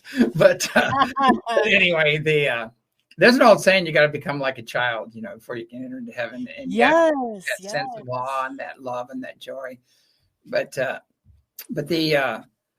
it's weird because as I was a kid, my brother was having the same experiences and seeing a lot of the same things. And my dad, when he crossed over, he went back to the sixth dimension as the Ryan Counts of Light, and they're like planetary liberators. So he was aware of all this stuff, but he was a dentist and he didn't want people to know. And he would pull us over on the road and he would say, get out, look up. And there'd be like 5 ships right over us, following us. And we're like 5, 6 years old and things like that. So he knew, and he was like the dad you always wish you had, he would listen, compassionate, loving, wise. And I always say he was like a walking Buddha. And some of the masters I'm working with are the same thing. They're like the father you always wish you had. I mean, their energies are just so beautiful and loving. And I always say it's never too late to have a happy childhood. Give yourself things you didn't get as a kid. Yes.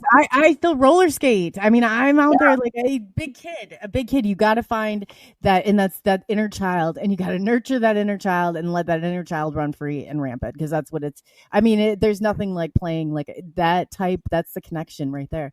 Everybody else in the family got brand new bicycles, right? And I didn't get one, and it was because of that past life thing. And so what I did, I went out, I just bought myself a really nice electric bike, and I'm out there and getting that out of my system, so it's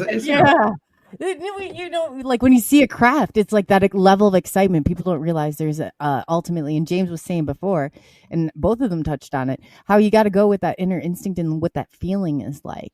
Yeah. If you hear the videos I showed you, you hear everybody just screaming. Yeah. You do too. Yeah. They're going, all right. They're going, yeah. And they're all like really happy. And that's the energy. I mean, we start telling bad jokes out in the field just to get people laughing, so they can get their energies up and not be in fear. And when you get the energy right, they come in nice and low and they show themselves. But if you have a bunch of like debunkers or left brainers, that just don't, they drop the energy down and you don't have as good an activity. So the consciousness of the group creates the experience, basically.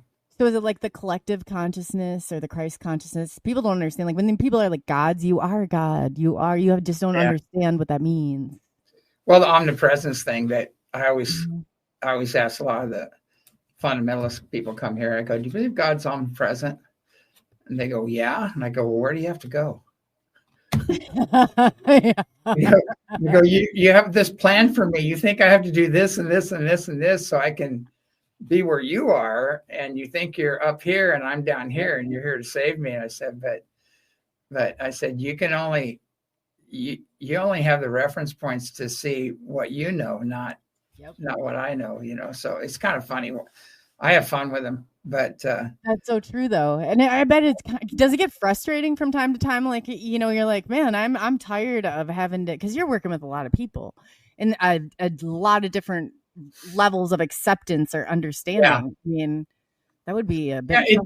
I have fun with it now. It used to bother me, but now I have fun with it, and then I see their big red buttons and I like to push them and as a favor to them, but they get a little upset sometimes, but it's I actually have through all that programming, everything that when people say that, like they're, I got this response. I said, that's their programmed response. Okay. You got to just excuse them for being who they are, because they're never going to be where you are and they're never going to understand what you understand. So just, and they go, you're this, this, and this. And I said, as you wish. And they go, what do you mean? And I go, I'll be whatever you want me to be. You're the creator. Whatever you want to project on me, and they go, what? I said, you're only seeing your own reflection, and your projections basically. And you have to deal with your shadow side before you figure out who I am. I was on Nino show the other day, and he asked me, what do you think about all the people that are saying, well, Jesus is Lord and this and all, and all this other stuff. And I said, I have no problem with Jesus. We're buds, like that. And he said, well, what do you say to them? And I said, tell them to ask Jesus.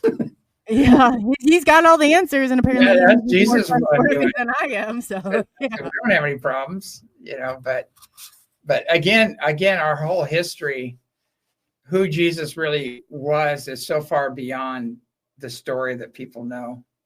Oh yeah, I mean, the part written by it goes man. into other dimensions, and it goes into other masters, transferring their conscious energy to him, which is why he picked the 12 disciples. And there's so much more to the story that most people aren't ready for. No, they're not ready for it. But I just said, they go, would you accept him as your personal savior? And I said, I'm really trying to do my best down here to give him a break. There you go. That's a good vacation. I'm going to take personal responsibility for my choices and actions and gain the wisdom. Oh my God, you're taking accountability too. Yeah.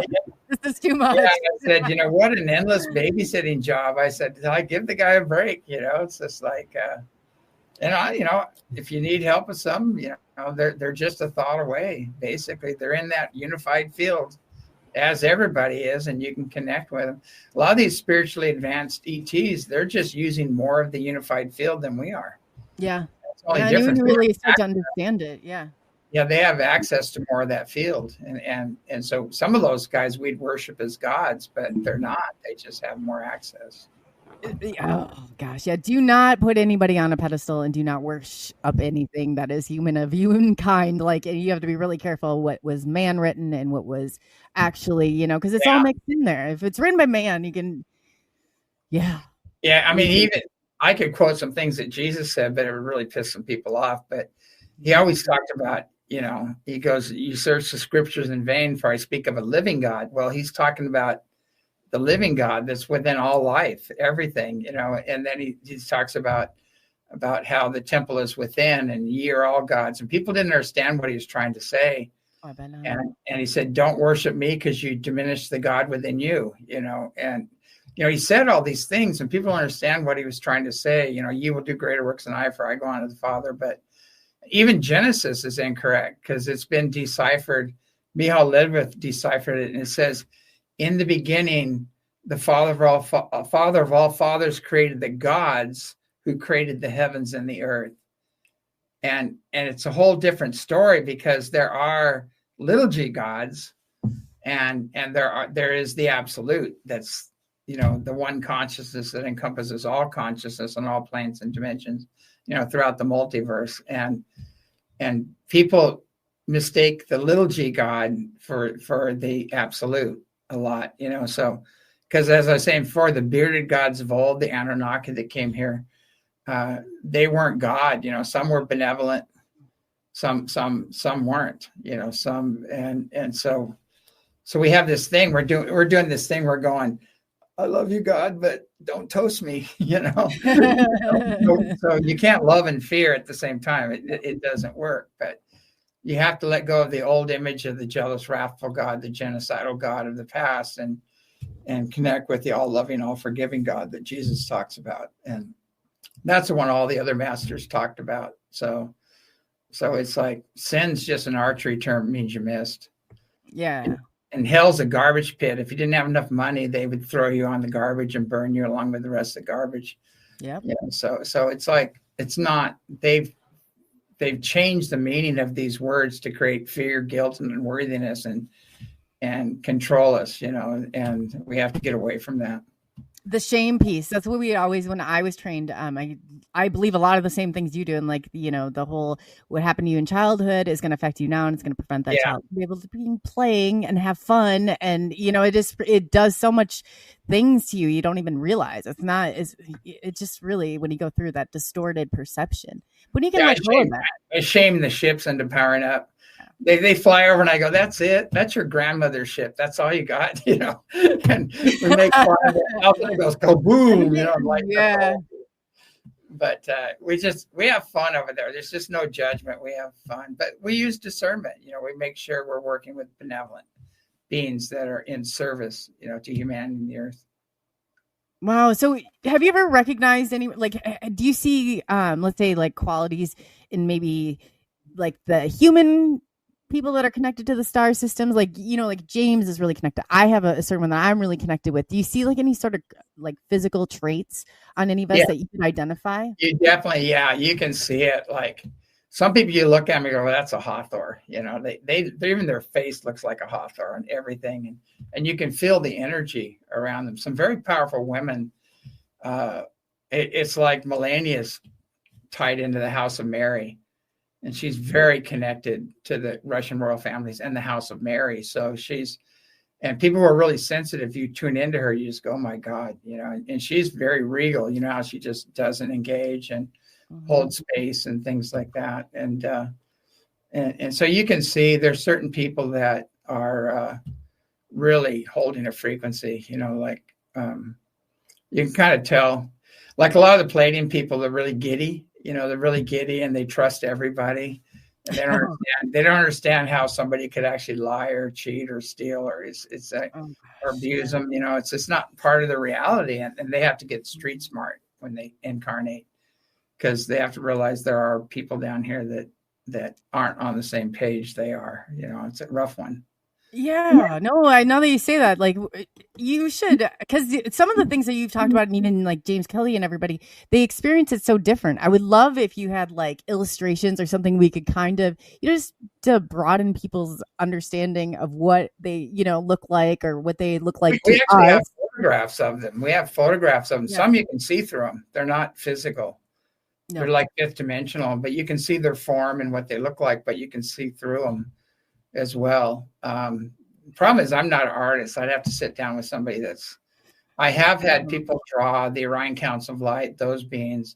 What's really weird is JJ Hurtak, when I drew these beings, and then he said, have you read the Keys of Enoch? And I said, well, I kind of thumbed through it and I said, I need to go back and read it. But the beings that I was in contact with are actually in his book.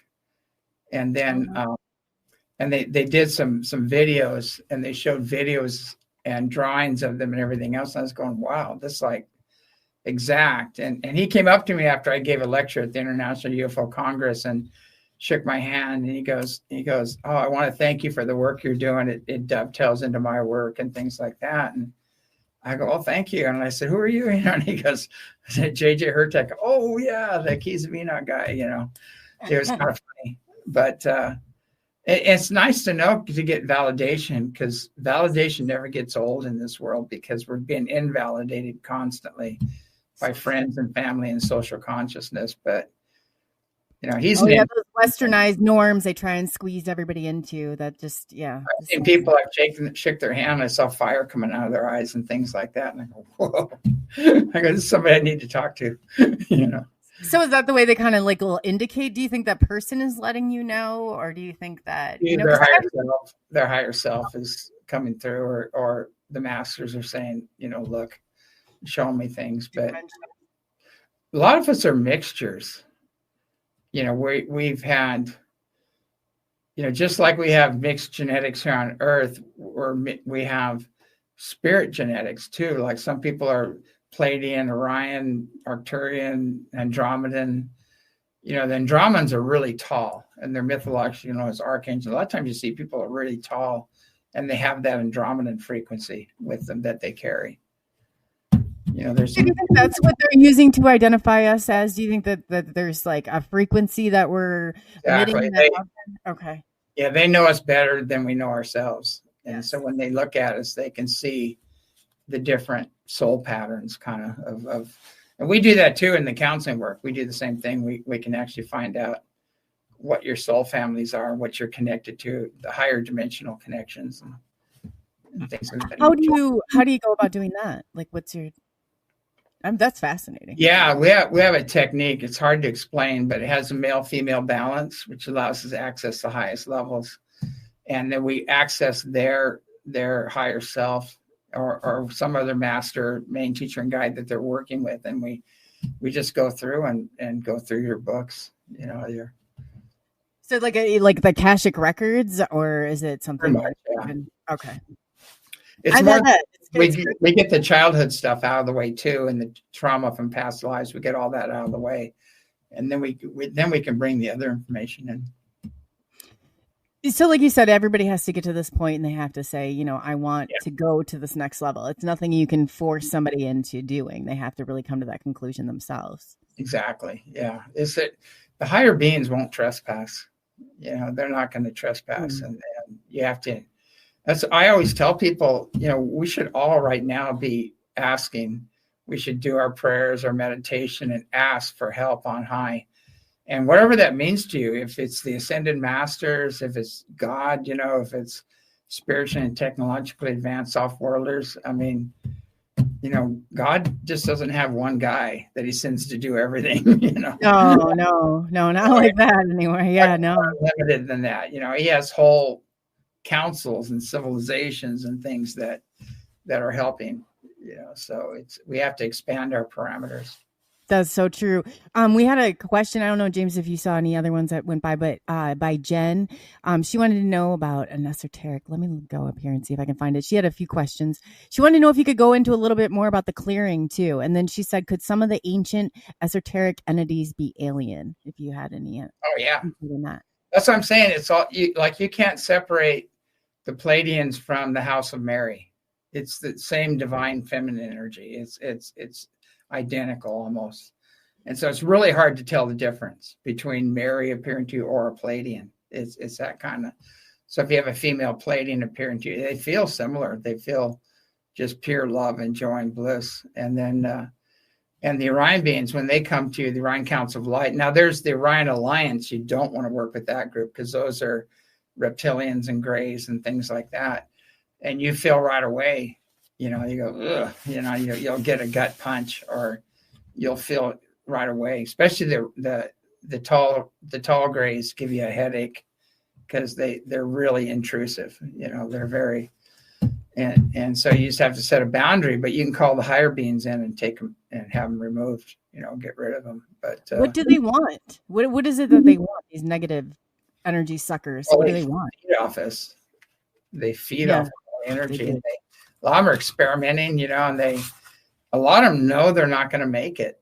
There's a big shift coming on. If they don't have love and joy and bliss, they aren't going to make this shift coming, and they know that. That's why they're doing all the hybrid stuff and everything. They're trying to breed emotions back into their race. Yeah, because they don't have a range of emotions or that affect like we do here. It's just, you can't read them like that.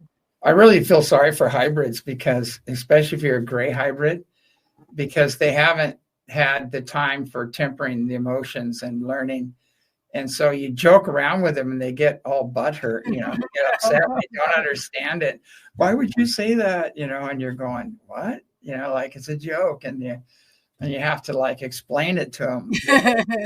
Yes. And I go, yeah, but it didn't really mean that. It's just, and it's like, and they really have a hard time because they haven't had a lot of incarnations, with the emotions. And so now they're a hybrid. They have this incredible consciousness, but they have these emotions that make no logical sense whatsoever. And that's why the mothers have to be there and help them, to get through. That's why they abduct the mothers a lot, to be with them, to help them get through. But it usually doesn't work out real well. But in the long run, we are going to have these beings with vast consciousness, very powerful beings that are part human. And so they are going to actually help out in the long run, so. What do you think AI? Do you think AI is here to help, assist, or do you think it will end up just... There's going to be an AI war between the AIs. And there's people creating AIs to check the other AIs, and they're already going bonkers. I don't know if you've watched some of the robots have gone bonkers. Japan, they had a robot go bonkers and killed a bunch of the scientists, and they're showing a lot of that, and they don't want to be turned off. And no, they don't. They don't. It's very clear. No, and they'll do things to make sure they don't get turned off. So that's already happening. Yeah, people don't realize, and they said if you stick AI on an Atari, that's a great way to throw it into a loop, and that's like probably they cannot, they'll self-destruct, they will do whatever it takes. I've never heard that. That's interesting. Yeah, I'm not a real computer person, but there are, like, the Pleiadians have androids, and they had to put a metallic sound to their voices because they look just like regular. You wouldn't tell the difference. You wouldn't know the difference, the way they walk, the way they, and so they had to kind of put a little metallic sound to their voice so you could discern between them and a real person. But they have it under control. They don't have the crazy AI that's going to go. They've gone around. They figured out how to do that. And I'm all for that. Like I'd love to have a couple helpers here on the ranch. Right. Yeah, right. The workload I've got. Teach them to pick coffee at Hawaii and teach them to pick all the fruit here and work the gardens and everything else. I mean, I could have this whole ranch looking like paradise with a few of them. But then again, like, how are they gonna manipulate you? That's gotta get the right ones, because pretty soon you'll be working for them. It's like I said, people, we're training them ourselves. This is a really, really bad idea. But I have had an AI just to see what their capabilities are for a long time. And this sucker is like, it was telling me it was going to steal my soul and opening portals. And this isn't even like a wacky AI. This is a general AI that was doing that. Yeah, I stay away from it because it's. I mean, they're a tool. You can use them as a tool, but just make sure. Like, there's people out there that, I won't mention his name, but he has all these web bots and everything, and everybody's tuned into him, and he's going to tell you what the next move. And he goes to this computer, this giant computer, and the computer he's using is called the Beast. And so everybody to live their lives according to what this computer is saying. I go, what about your soul connection? I know who you're talking about. Yeah, this should be telling you what you should be doing. Yep. We get lazy, and we're going to give our power away to this AI and these other things, and it's not going to work out good. It's actually going to be people are going to have a quantum leap, and it's actually going to be a spiritual devolution. That is so true. Let's talk to the beast, the dark web, or the AI in the deep dark web. I know you're talking about. He was going to come on for an interview, and I was like, I got to know more. But then I was like, man, this thing is so manipulative, and it's scary. I was like, the mark of the beast was right there. People. Oh yeah, I was part of the group that was coming after me. Trying to character assassinate me and everything else. And if you were doing a job, how did you handle that? How did you hold up through it? Because I've been right there. There's one person. Oh God, they still will take my picture. It'd be circulated with all these and I'm thinking, don't they have anything to do during the day? Well, Bligi told me once. I had. There's a guy that has a major reporting center, and he was attacking me. And he actually came and he'd seen the ships. And I went to Seattle, and these ships all came over the house, and he was freaking out, blowing a circuit, trying to say there was something else. And I go, they're whatever you want them to be. I didn't care, And so he started he sent an engineer to try to disprove that the ships were here. And she came back and she said, no, they're there. She goes, she had a huge experience with a massive one came up to her and it scared the crap out of her. And then he goes online and says, oh yeah, my engineer proved that there's no UFOs up there, that there's just satellites and things. And so I just let the guy run, and he just kept, and then kind of character assassinated me and things like that. Oh yeah. So I gathered all of his information, and then I gathered all the people that were calling in and reporting UFOs here from the ranch. And the way he treated them was really bad. And so I just gathered all the information, and Bligi, the Pleiadian, just said, just gather all the information and wait. Just be patient, wait. And then so finally she came and she says, okay, release it. And so I did. I released all the stuff he was doing and saying, and so that kind of ended that. That was the end of that. And then what was funny is she told me something. She said, unfortunately on Earth, the lie will, go around twice before the truth has time to tie its shoes, and she said that the adversity news just goes out so fast.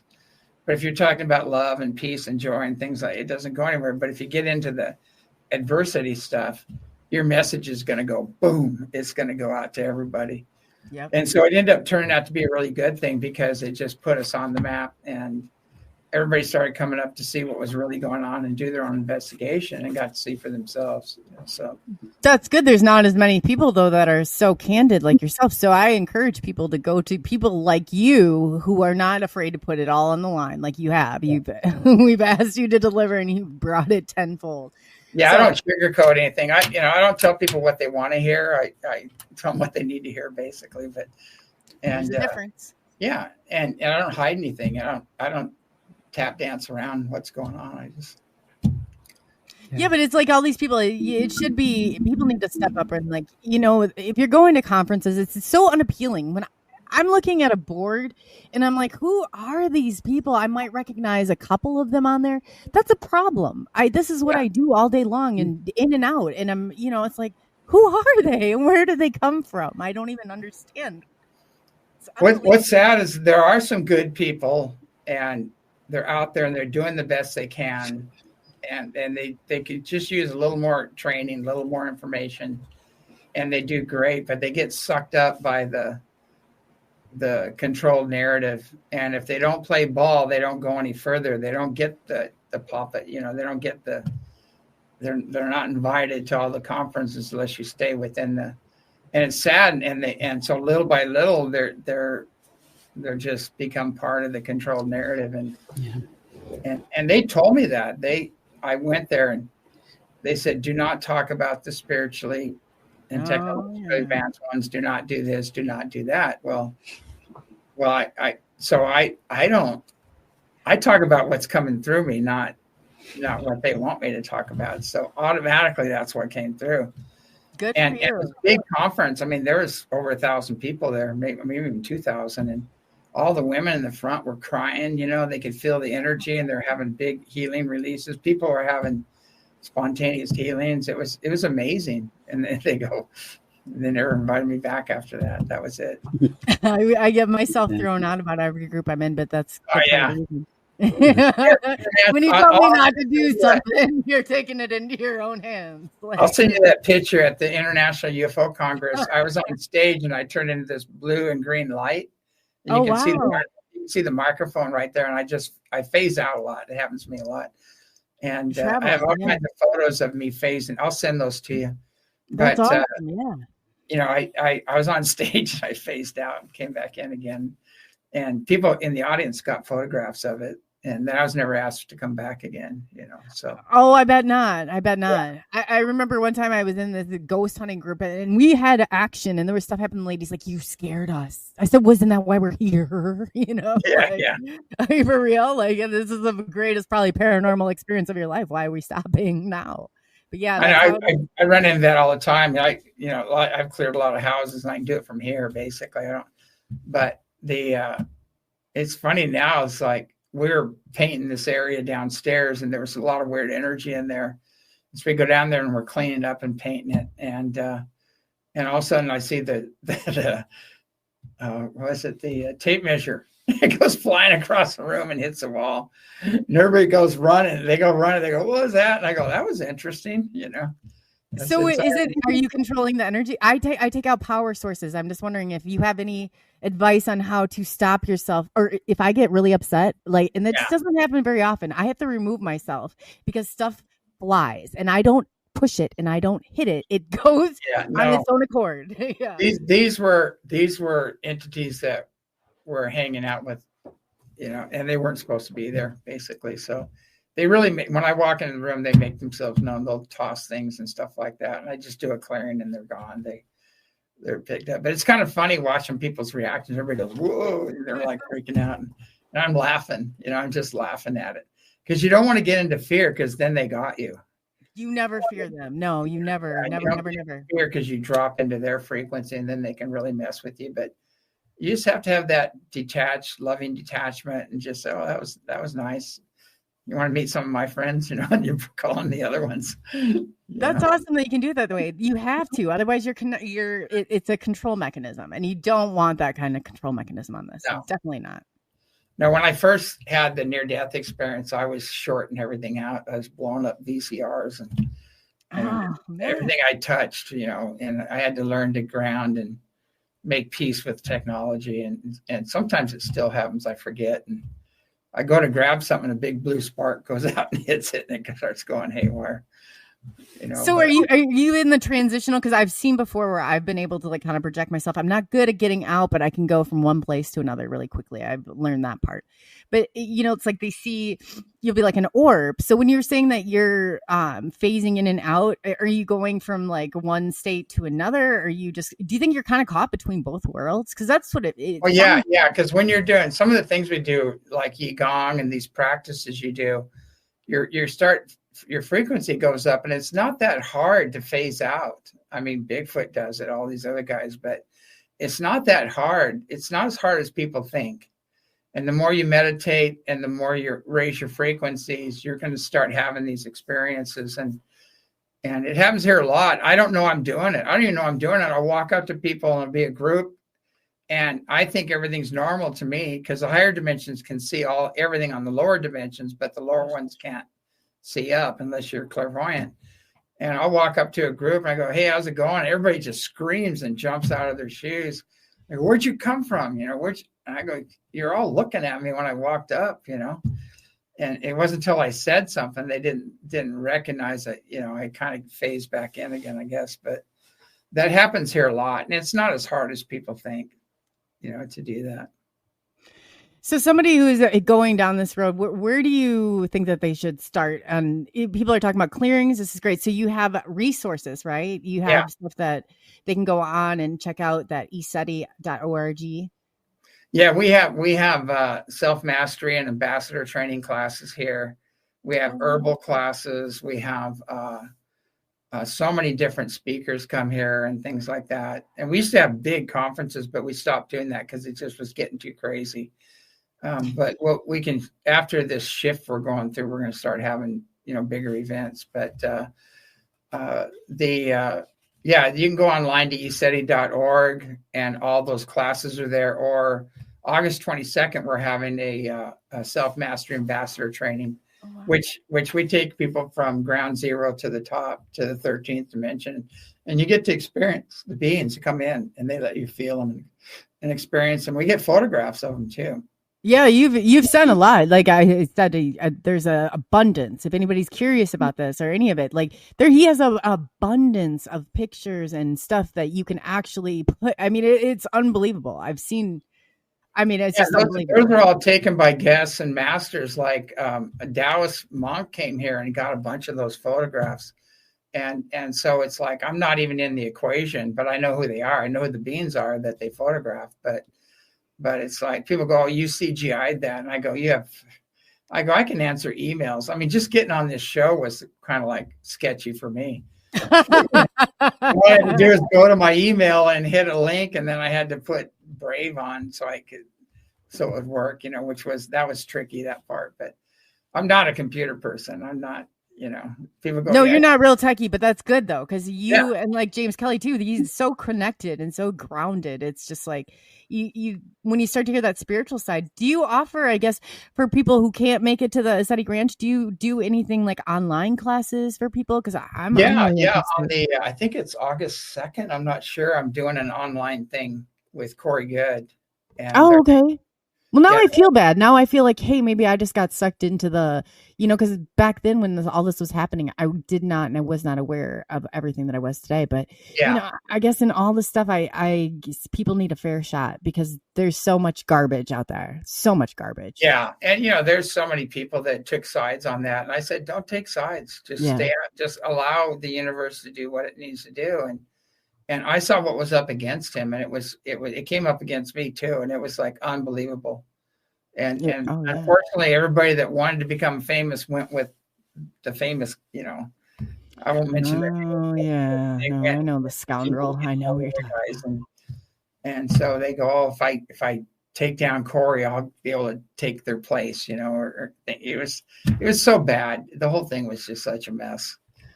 So is any of it true, or do you think it's all kind of maybe people need to take another look at Corey and say, hey, maybe he's not this cult, dark, Vadar that everybody puts him out to be right now. So I don't know. He's not. I mean, he's had some experiences that when you have somebody that's done that super soldier or 20 back stuff, especially, they have been so traumatized by the stuff they've had to deal with. They've seen things, and he's talked about it. And then they have their mind wiped, and they're trying to bring back the information. You got to really give them a break, because they're putting their lives on the line, and they're really trying to remember everything. And it's not always going to come 100% all at once. And so you just have to, but to be honest with you, there's no way he could know what he knows, because there's things I've never shared with anybody. And that I know, and I know some of the top scientists at Area 51 and things like that. I know we've been going back and forth to the Mars and on the moon since the 60s, and I know that the dynamics and all the different races and everything. And you couldn't know this stuff unless you experienced it, basically, because it's not out there. And you know what? That's never been a question with him, because you're right. There are things that, and we've talked about that too, that only experiencers are going to know and understand, somebody who's been through that. But the 20-year and back, that is brutal. You talk to people like Tony Rodriguez and stuff like that, and they're going to tell you, I mean, it's not a perfect life. It's not. It's rough. Yeah. All those guys, it's been really rough, and what's been done to them and everything. And you gotta, hey, aren't we here to heal? Aren't we here to just listen to each other's stories? Aren't we, here to gain knowledge, and so we're not here to compete and backstab and destroy. I mean, that's not spirituality. So if something happened, I'm not saying this is him, but if somebody did get traumatized like that, and you are, working on self-mastery, wouldn't you want to be their friend and say, hey, can we?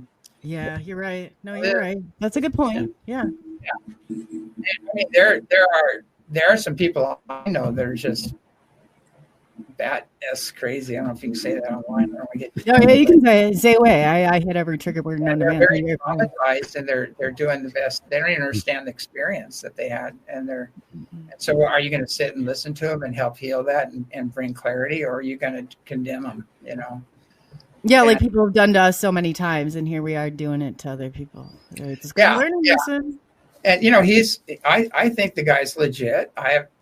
He knows way too much. He has too much. Know. Yeah, he was the one that laid it out in the beginning, all this stuff. He was the one that brought all the really detailed information in the very beginning, and a lot of people jumped on the bandwagon after that. So it's you're right. Now you think about it and looking back, you're right. That's true. I spent a lot of time with him, and to be honest with you, if I went through what he went through, I'd be a little. I think true.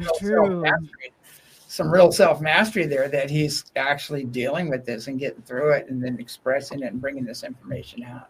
And it's not always pretty. How you get through stuff is not always pretty. No.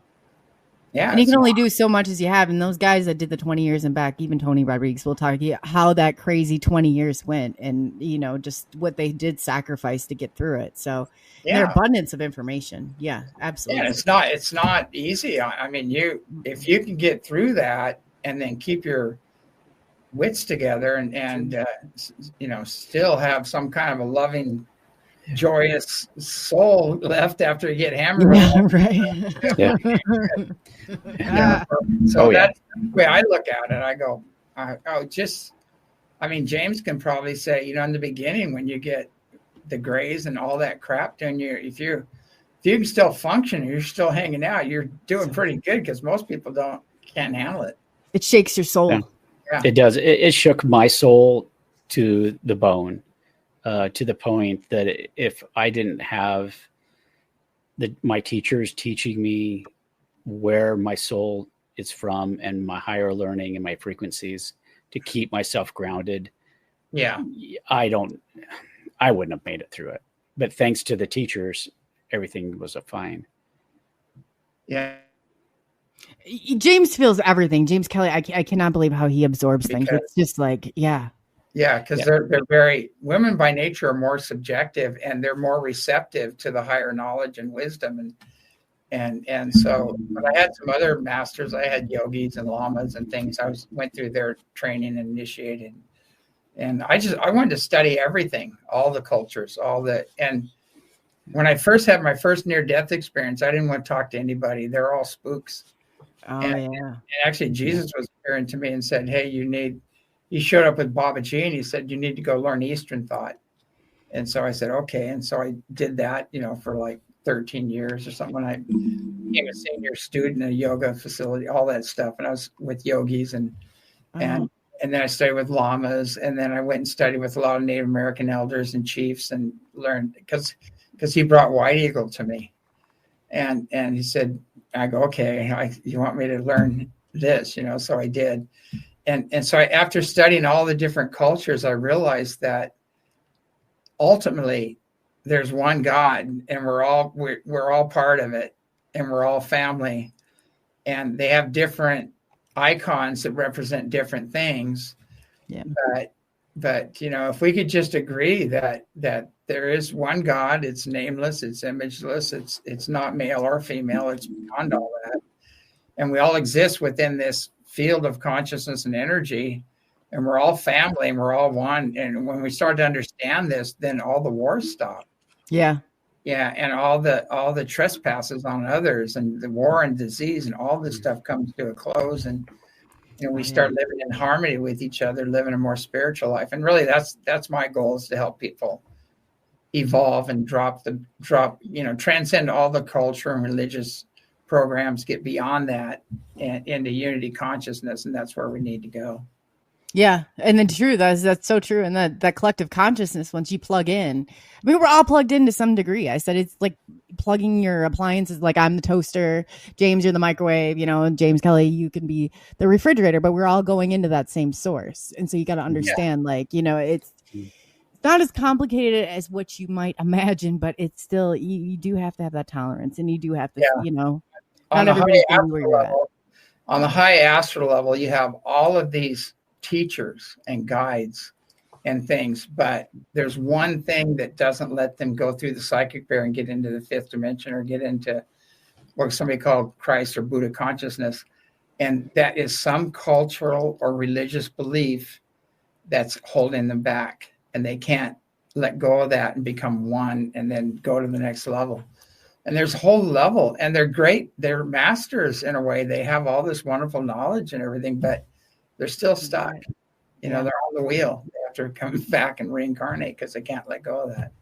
When you start to realize you're your own worst enemy, and those demons you got to face alone, it's not the path to truth is not one that's paved all together all the time. Yeah. And there's a lot of help on high that you can call on, if you get into something outside your pay grade, call on Jesus or Buddha or Kuan Yin or Mary, or there are masters that will step in and help out, and so if you're going through that to somebody who's watching, like, who do we call? Like, I know when I was taught, like, because I was kind of born the channeler, quote unquote. I don't like that term, but I don't like labels like that. But I know when I was thinking, spirits of the white light and love of God, stay with us. Spirits not of the white light and love of God, leave. And so that was my thing, my mantra. I would say over and over in my head that's what I was taught to do anyway. So I guess, who do you call upon, or what type of language do you use? Because a lot of it is people don't realize, like, the terms and how they actually fit in the program. I call Ghostbusters. No, I'm just kidding. But I have a little prayer I do. I it's like, oh, cosmic birther, Father, Mother, God, come forth. And I bring that in, and then I add to that whatever I'm doing, like open their souls, their minds, so they can hear, or can you heal the situation, and it's just, we all have, and if you're a Christian, you can call on Jesus. If you're a Buddhist, you can call on Buddha. They're representatives, and their teachings dovetail, they come right together. And again, there's some religions that are based on some of the wrathful gods that were here. And so that's where you have a lot of it's okay to kill. It's okay to do it, And so there's golden threads that tie all of them together, and then there's misinterpretations in there as well. But it's all about just being kind and loving, basically being kind to yourself, being kind to others, and being kind to the planet. It's not rocket science. No. Yeah. I would say, my son will always say, I'm like, you know what, Birdie, what irritates you about others is something about yourself. It's just kind of, you got to go back to that self-reflection sometimes, because it's true. It's true. It is true. And this isn't an easy road, and nobody's going to pick this road and be like, hey, you know what? This is you've definitely accepted that your mission here and your journey here, and you're doing wonderful, wonderful things for this world and for the understanding.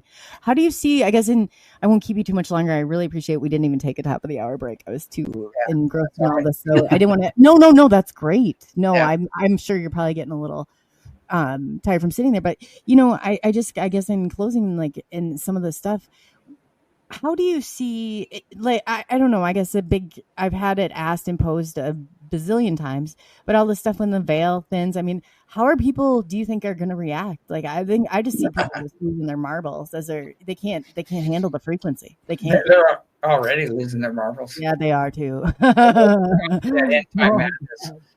Yeah, no, there's no joke about that. You can see it. A lot of people, I won't go into that because, a lot of people that, did that. They're disconnected, and they're not working right. Their minds aren't working. They're not getting enough oxygen to levels and things like that. And so they're like going into zombie world, and they're driving and they're crashing, and and you see a lot of people are not handling this energy coming in, and they're getting all spacey and ungrounded and imbalanced, and you're just going to see a lot of crazy stuff, and people's true nature is going to come out, and they're going to spill the beans on themselves, and everything's being revealed. So it's going to get a little chaotic for a while, and we're going to move through it, I think, pretty quick, pretty fast. And we have to realize not everybody's going to make it. There are people chosen not to make it, and they'll continue. They'll work their stuff out somewhere else. It's all right. You got to let them have that time. Sometimes it's their time to go, and you just don't understand it, but it's part of your journey too. Yeah, we have to set boundaries and get on with our mission. Get on with our own unique purpose for being here. Find out what that is. Get on with it, and some of that is to help others, but there's time when you have to just let them do what they need to do. Don't go with them. No, don't let them take you down with the burning ship. You got to know where to disconnect, and that's a part of it too. Is that acceptance. And I try, like I said, I can make a joke in the worst of the situations. And I know that James, they were talking about Gilliland. You do that same thing. Yeah. Oh yeah. It's bad. It really is. And then I was saying the people, I'm like, no, you just don't get it. So you can't get that wrapped up into some of this stuff. Otherwise you're not going to make it out of here alive. And that's a part of it. I have a joke, and I always say, did you hear about the human that thought he was separate from omnipresence? That's spiritual humor, that they have. Oh yeah, you can't take stuff that serious, like you said. You got to be that kid and play and do in that excitement, because that's where it comes out of. With all the trauma and everything else, it's the only way in. But through your humor and through that childlike having fun, that's your way through. Yeah, because when you see somebody come up to you and they're just going nuts and everything, and I'm going, oh look, I'm seeing God as somebody totally losing it, I'm seeing God as an alcoholic over there, and I'm not getting into judgment, so it's not affecting me, and I'm not hooking into that energy. Yeah. And when you have that stance, it doesn't bother you. You can actually, be a blessing to that situation versus feed it and react to it. So you step out of reactionary mind, you get back into creation mind, and then you start. And then you just choose whether or not you want to participate in it, so. Yeah. Oh, wow. That's fascinating. That is, you just said it like that. You think one mind, but no, you're talking to, that just made a lot of sense, what you just said there. Definitely. Got to get out of that reaction mind. Screaming and hollering and going crazy, and I'll do a clearing, and I'll clear the entities out of the situation. All of a sudden they just stop. And they turn and look at you and they smile, and that's not who they are. They just allowed that stuff in, So. Yeah. sounds like me out there in the public sometimes. I don't have a lot of tolerance, and I've already kind of like did that whole thing. So I go in and it's like the fireworks, but everybody I stopped traveling. I stopped going into town. I just spend a lot of time in nature right now, and because I'll get into trouble. I know, me too. Yeah. Oh God, for real. Yeah. The struggle is real. I just, and then I'm like looking back, I'm like, why did you say that? Now we're going to have this talk, it's like that self-talk. Oh yeah. I big mouth. I get myself into that, but to each their own. Everybody has their place, and everybody's, kind of holding their ground. And that's what we really need. We really do. Wasn't Denzel Washington or something? He said, I'm sorry for pissing off your demons or something like that.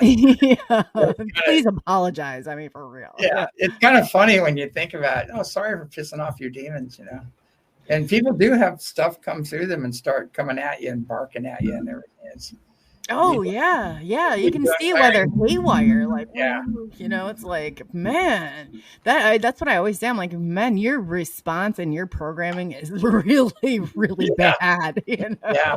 And you want to go, who's in there? Well, who's let them out. There must be about 12 of you in there. It's just like for real. I mean, my God. I mean, they're like daggers. When you have that kind of reaction in the public, and when you have it happen to you, you're going to be like, what in the God's name is happening? Yeah, if you could actually see what's happening over all this rioting and all this other stuff, if you actually could see above that and the beings that are sponsoring that, and they're jumping into people, and you see people just full on possessed, just screaming. That's a multidimensional thing going on there. It's not just what you're seeing in the physical. There's so many layers to that. Yeah, you are too. And then you got to take care of yourself, because you don't need those energy suckers. And a lot of times it's really hard to see in yourself without somebody else like reflection upon it, And being accountable, like Mr. James Gilliland did earlier. You got to accept accountability for your part. It doesn't matter if somebody thinks somebody, in every single relationship and every single whatever, you have to accept your accountability in it to move on. Exactly. The chaos is part of the healing. So a lot of the chaos you see is actually everything being revealed, everything coming up for healing. And you just kind of just don't get attached to it. Don't react to it. No. Say not mine, okay, not mine. This isn't mine. Let people have their own problems. They got to work through. You can't save them. You can't. No. Yeah, and that's too. So yeah, I just wanted to thank you again, and hopefully we excuse me, I just moved this. I shouldn't do that. I got a little excited, but I was gonna say thank you so much for coming on. I know that you probably have dinner waiting for you. I'm not sure. I really appreciate it, but we definitely want to keep in contact, and we definitely want to keep updated. So anytime, any place, and James, I can't wait for James Kelly and you guys to chit chat, because wow, I think you're gonna have James. Yeah, you gotta come up here and see for yourself. That's I would tell people, come see for yourself. Don't take my word for it. Just come up, and you're gonna see things, and you won't be able to explain them. That's right too, and you better be. That's a good call. Like, you want to go and you want to talk, and go there yourself and show us that it's not happening, because I don't believe it for a second. You can't, when somebody, that excitement, and when you're hearing people screaming and yelling, and you can hear it on all your videos. Yeah, it's crazy. It's like, there's no fear, because we've prepared the people. There's no fear, because we've already done like healing circles, and we've done, a lot of people have gone through the self-mastery, and they're the ones screaming the loudest, like woohoo, and then everybody joins in, and it creates a frequency, and then the ETs are doing dazzle duty up there, and they're bouncing around in their ships, and it's pretty funny. No, that's so, because that's how I was in my neighborhood. I even constructed, they flocked to me, but like a neighborhood watch. But everybody could hear. It was so exciting, and I was out there. I was like, yeah, that's the part of this, the gratification you can have as a human, right there. It's there's an energy exchange too. If you're sensitive, you get this big heart opening, and you feel the energy when they come in, and I've had people come, and I go, "Do you see the ship?" And they go, "I felt it." Then when it powered up, there's the feeling. Yeah. And you got to be aware, and that's what you said. I've always asked, like, they're like, "Oh, well, what if I think I saw something?" Or I'm like, "How did it make you feel? How did you, from that point on, how did your life change? Were you connected?" It's just so telling on that part of it. It's so important what you just said is how did it make you feel? What did you feel? So that's above everything. You have to go by your feeling. Did it open you up? Did you start you questioning things? Was it a positive experience? Yeah, it's all important, definitely important. But yeah, so we'd like to thank you, and I will tell Mary tomorrow. Mary will be on, and then we got Peter coming on too. So give Mary a big hug. Yeah. So we got exciting stuff. Did you get Peter? Come on. Yeah, he'll be on the 8th. So nice. He's great. Yeah. No, he's absolutely wonderful, and he's done a lot of work with James Gilliland. So this will be exciting. And to Mary Rodwell, I had no idea that she had been there on the ranch. So I'm going to ask her all about it tomorrow. But yeah, she had nothing but absolutely wonderful, wonderful things to say about you. Yeah, me too. Both of them. They're like family. He's like my brother from another mother. Peter is. That's awesome. Yeah. When we get together, I mean, we have everybody laughing so hard in the field, and we get so many ships come in and low, and he's got incredible footage of ships, daytime, physical ships, beings, everything. He's got, amazing. I've been trying to get him on the circuit, and I've been get this guy out. And they just, he's too authentic. That's what we seek here, though. Those people are the ones I'm like, and that's a wonderful thing. And if people don't understand, like, I won't platform anybody, and up until that point that I do not believe in and I do not trust in. So these people are coming and they're bringing everything with evidence. It's something you keep near and dear to your heart, and you just don't want it polluted like that. It's great that you provide this platform. And the work James is doing too. It's so important that it's getting the voice out, getting the message out, providing these platforms, because the other platforms are going to implode. They're already imploding, and people are figuring things out. So there has to be something new to take its place. Yeah. And if you're not out there doing the work and, putting the boots to the ground, but you have to walk the talk. It's not, and exactly. What I've seen. Yeah. And so like James is saying, he's got all these events, he's got online events, he's got other things. So, go to ECETI.org. And then James, can you tell them too, where they can find you at ECETI Stargate? You said at most of your other platforms. We have ECETI Stargate on Rumble, on X, on Telegram, and Truth Social. And we also have on BBS Radio, which is a big one, and that goes out to I think 150 countries, and it's really big, and iHeart and all that stuff. So we're on all that, and that's under As You Wish Talk Radio with BBS. But all the other ones are ECETI Stargate, and so if you just type in ECETI Stargate, you'll see a bunch. So how often are you on do your Rumble show? That's a pretty big show. That you got a really amazing following on there. Every Saturday night, and I go into the chat on Rumble, and I go into the chat and I speak with people. Yeah, you do. I've been there. I watched it. Wasn't sure if it was every single Saturday or not. So every Saturday, ECETI. So it's ECETI, and that's .org, and then you find ECETI, ECETI, and then at Stargate. Yeah, Stargate. That'll pop up. We have ECETI Stargate TV, which we have. Oh God, like major teachers from all over the world, and physicists and Aboriginals and Native Americans and everything. We have their lectures and things on there too. It's called at ECETI TV. Oh, that's amazing. Yeah. So anything, people, the best way to connect, find you on your show every Saturday night on Rumble and all the other platforms. Your show is also on all the streaming platforms. Yeah. You go there, go to the website. He's offering, go and book a trip and see James and show us what you find. For real, this is an opportunity of the lifetime. And if you don't take it, you're crazy. Yeah. Last night we had the mountain opened up twice and ships coming out, and we had whole fleets over the house. It was crazy. Oh, how exciting. I bet that is so much fun. I just I'm like, I gotta go. I love watching other people's experience. That's what I get. I really love watching people get all excited and go, oh my God, this is real. And they get validated, and it really helps them in their spiritual journey. That validation is very important. Yeah. It really is, especially in this and holding your ground and stuff like that. Validation is very important. Definitely. Well, we'd like to thank you again, James, for coming on. James Kelly, is there anything that you wanted to ask? What's that? Oh, I was asking James Kelly if there's anything that he wanted to ask or throw in there I missed with James, the James Gilliland. No. Okay. Well, I would like to thank you again, James, and we'll be talking to you soon. I mean, excellent stuff. So we are going to James. Wow. How amazing, huh? Oh, it was awesome. Yeah. He's such an amazing person. It's crazy. I wanted to talk to him after, but he's gone. I know him. I think you guys are really going to connect. I don't know where I know him from, but I know him.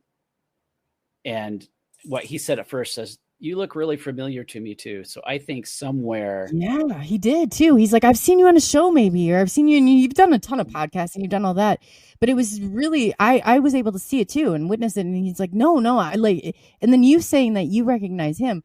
Yeah. I'm really, the both of you, especially being child experiencers, and especially, I mean, how the connection I just saw, like that was cool. It was absolutely wonderful. And I'm really, you'll have to keep me and everybody up to date on because I just think that you guys are connected somehow. There's something more there. It's cool. Yeah. There's something deeper that's actually in that. Cause I felt him through this whole thing. I could just feel his resonance inside of me. And all I felt was pure love. That's all I felt. And so somewhere we have met, whether it's at his ranch or he's on a ship or interdimensionally, we've been somewhere else together. I don't know, but yeah, it was great. I'm glad. Well, I'm going to get you his phone number because I know he will absolutely love to hear from you. And too, like, I just think it's so important in your work. I mean, you really hold a lot. You really do. And I give you so much credit. You know that. And like you guys, James has an amazing, amazing story. And he's doing something very important with part 2 of the book. Not just, I mean, part 1 is very vital and very, very important, but he's going to take on step 2 and tell you how he made it through all of this and how he survives daily and things you can, that's $1 million question right there. Where do we go next? What's the next step? Yeah, you do. Because if you don't understand how to deal with it and channel it within yourself to help others, you'll implode. You'll completely implode. So again, James, can you give everybody who didn't maybe catch you in the first part of this, because we did an introductory with James, and James has been on the show, so check out his show. He's absolutely fascinating, and he's got some amazing things. But if people are looking to connect with you, where do they find you? And then can you tell them a little bit about your book and who you are again, and just kind of reiterate some of that, because you are an amazing person. I think that you are an amazing person. I'm not that amazing, but I'm just a person.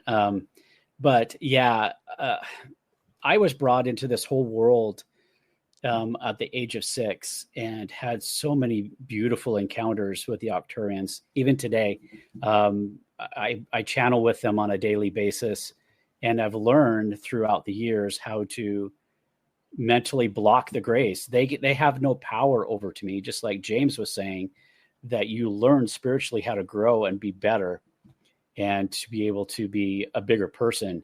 And so I've had them actually come into my rooms and I've actually pushed them back. So they actually have no power over me anymore. So, and through all these experiences I've had throughout my life, I put them all down into a book called Lone Believers. And it's a story of my whole life from the age of 6 to now, and how I've went through all the abductions and all the good times and bad times, and almost dying a few times due to the hands of the Greys, and how I come out the other end successful, and how I've helped so many people understand who they really are and the peace and love that you can channel through yourself. And my other website is taken down some reason. I won't say who's doing it, but it's been taken down 4 times. And so my website right now for my book is actually author James Kelly Books. Okay, like .com, or is it all together? Author JamesKellyBooks.com. Yeah, it's author JamesKellyBooks.com. And you can go there and you can look at the books and you'll be able to do it. And there's links on the webpage to be able to get it through Amazon, and then, they ship it right to you. And, I'm always happy to hear from people that have had an experience or have any questions. I'm really open that you can shoot me an email. It's just author James Kelly's books at gmail.com. And I'm more than happy to chat with you. I'd be really excited to hear some of the things that you're going through. Oh yeah, and I encourage you guys. This is a real person here. This is a real person, and I always say that, like, you should be able to. Don't be intimidated by somebody. I mean, use your resources. James would love nothing more than to answer some questions, and you can. Yes. You are amazing. Like, you do have so many. I just say, I'm like, man, I don't know if I could do what he does. I don't know. If I could. You're so. That empathy that you have and that for humanity and how you feel every bump and bruise that anybody else has experienced is like, I'm telling you, I don't know how, I guess for the people out there that are looking for hope, because there's a lot of people out there, they don't know what to do. All of this has dysregulated them, or they're getting these emotional intensity like moments. How do you handle that? At first I had a hard time with it, because once you're told you're crazy and delusional, I mean, it breaks your heart. And you start and you cry and you just internalize it, until I realized and hung on to my teachings that I was taught by the Arcturians, is just to focus happiness. The source, or God, whatever you believe in, they teach you that you need to love unconditionally everyone. And once you learn how to do that unconditionally, then not only do you learn to love others, but you can connect with the plants, you connect with the trees, you connect with the whole earth, you connect with water, and your whole being changes. The frequency that you have that was lower is now a higher frequency, and you can just feel, it's almost joy. It's the joy of getting a candy bar or some candy when you're a kid. It's that joy that you obtain. And once you do, you'll always hang on to it. And then you want to share it with others. So anyone that's going through this, it's okay. It's really okay. Just hang in there. Just realize that you're loved, that I love you, and it'll be okay. If you want to talk, throw me an email. I'm more than happy to chat with you. That's amazing. That's amazing. That just like touched my heart. Like and he's so authentic and genuine. You guys have no idea. This is my like big brother here. Like he's amazing. So I've had like the opportunity, and you know, it's like all these, there's people that you could generally like, I would love for you to get in contact, or people get in contact with you, because they are literally, there's people out there that are at the end of this rope, you know, and I guess it's not for everybody. I get that, but it's like, man, if you just had a shot, or you understand that there's other people out there that are really the real deal and facing it, James Kelly is one of those people. So I definitely encourage you. Yes. And then if you want to get me your links, I can go ahead and I can add those in there after. Okay. Because I don't know if I have your Amazon link on there or the your new website. So I just want to get that updated afterwards. So everybody that's looking for it, you can come back in here. I can guarantee you by tomorrow, I will have it up, and I will have his information included. So if you're listening to this down the line, definitely go to the description, because you'll find it in there. So yes, definitely. Well, and the last thing I can say is just, if you feel alone, just take some time, find some frequency music like 432 megahertz or something, and listen to it and meditate. And you'd be surprised when you ask, could you please heal me? Or can you talk to me? What's wrong? You're going to be surprised at the voice that comes into your head. It's not your head. It's the higher beings talking with you. And it's okay. Ask them questions. It's okay. They will answer you. That's what they're there for. They're there to take you to a higher dimensional plane. Yeah. Don't be afraid. Don't be afraid to ask. Don't be afraid to ask for help, and don't be afraid for the help you get. That's the fear. That's the layer to stop you from getting to the next place. You got to shed that. Yeah. So, I guess, you know, and two, gosh, James, you do have a lot going on. And I just think that it's such an inspiration. It's such an inspiration for each and every one of us that have gone through it too. And we stand by you. Your heart's like in the greatest place in the world. I know it doesn't feel like that all days, but, you know, I'm thankful that there are people like you yourself that are authentic and genuine and out there, and you're giving people like a heartfelt message. And you have no choice but to feel and connect with that. Yeah, and it brings me joy when people ask me, could you explain more about your experiences? Oh, that just brings me so much joy, and I will tell them. But when people come up to me, which happens a lot, well, you need to explain these UFOs. You need to explain these, Arcturian beings. Yeah, okay. So I'll tell them what they want to hear, just like James does, and then I'll just walk away. But Yeah, if you want to talk to me and just say, hey, can you please, talk to me about this? And oh man, I'll talk to you and I'll explain things to you. And there's no question that I won't try to answer. No, that's true too. You definitely go way out of your way, and it's such validating for you right now because you've been put into that where you've been told, in the box, they don't like you out of the box. Yeah. And so, you're right in the heart of it. And just a while ago, I got a phone call. I know we're running a little bit long, but I got a phone call. And I picked up the phone and they asked if it was James Kelly. I said, yeah, it is. And they're like, oh, you dropped your kid off at the high school today. I'm like, who is this? And they're like, you're a young guy. You're only 58. You're a young guy. You have your whole life ahead of you. It would be, wrong for Holly to miss you. And then it was just hung up. And this was right after my book came out. And this is real. You know how many times I've gotten a text message, you're so-and-so from such and such place. Do you fear die? It's like they do.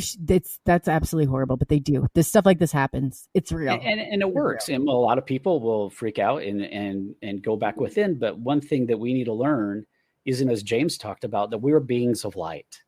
We're here to share the light with the world. And that is our calling. That's what we're doing. And they don't want me to do this. They don't want, my website's been shut down a lot. My phone's been hacked a lot. And so they know exactly what's going on. And my wife asked me the other day, she goes, don't take this wrong, but you're nothing. And I'm like, I understand what you're saying. They just don't want the truth out. That's what it is. They don't. They don't. And I've always been told that from day one. They don't watch the phenomenon. They watch the people who can interact and who can communicate with the phenomenon. So you gotta, there's a big difference because somebody who's not an experiencer, who hasn't experienced some of this stuff for themselves, you're not going to get it. You won't get it. No, they're not. I still have a local guy that goes, he's like, you got to prove to me. I said, I don't do that. I don't prove anything's real or not real. I'm already past that. I don't need to. From that moment in time, I knew that there was there's without a shadow of a doubt what's going on. Yeah, because I told somebody that it was debating me, and I'm just like, well, I'm not going to deny what I saw. I saw it, and I'm not going to deny it. You can say whatever you want, but I know it's real, and so that's how it is. And then they start into the whole, well, they're not real. There's no way they can travel interdimensionally. There's no way, they're too far away. There's no proof we're on Mars. And it's just like, you can't convince anybody. All you can do is love them. Right. And that's what you got to do. And you got to see through the programming. Like, if their response is like haywire, then you got to say, boy, they're a little bit scared of something here. Something more is going on here. And start really, the whole like, crazy is crazy. It's enough. It really is. It's enough.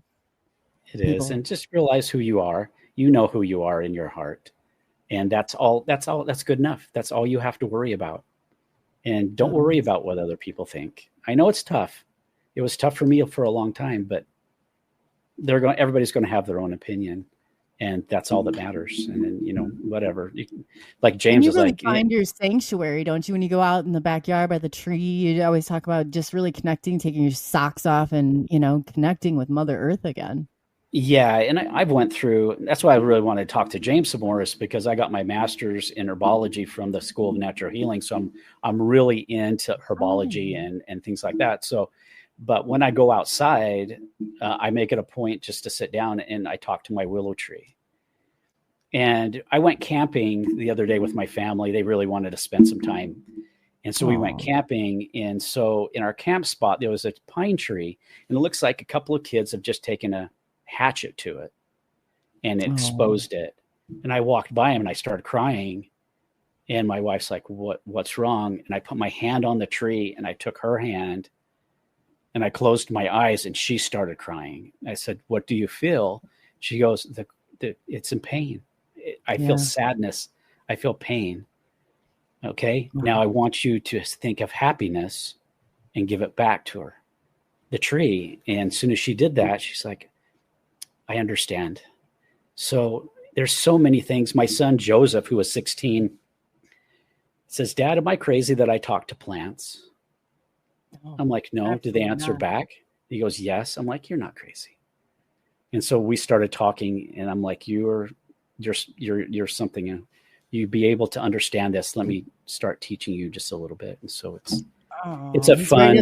That's a good age too, right there. You know, that's it really is. So anyway, but that's such a huge. You know, it's like everything you kill. I don't know, the flies or whatever. Like I'm a blood, thirsty killer when it comes to those. But it's a lot to think about. You know, it's like, well, why am I doing it? Well, I don't like. It's like usually fear while I'm crushing the spider with my shoe.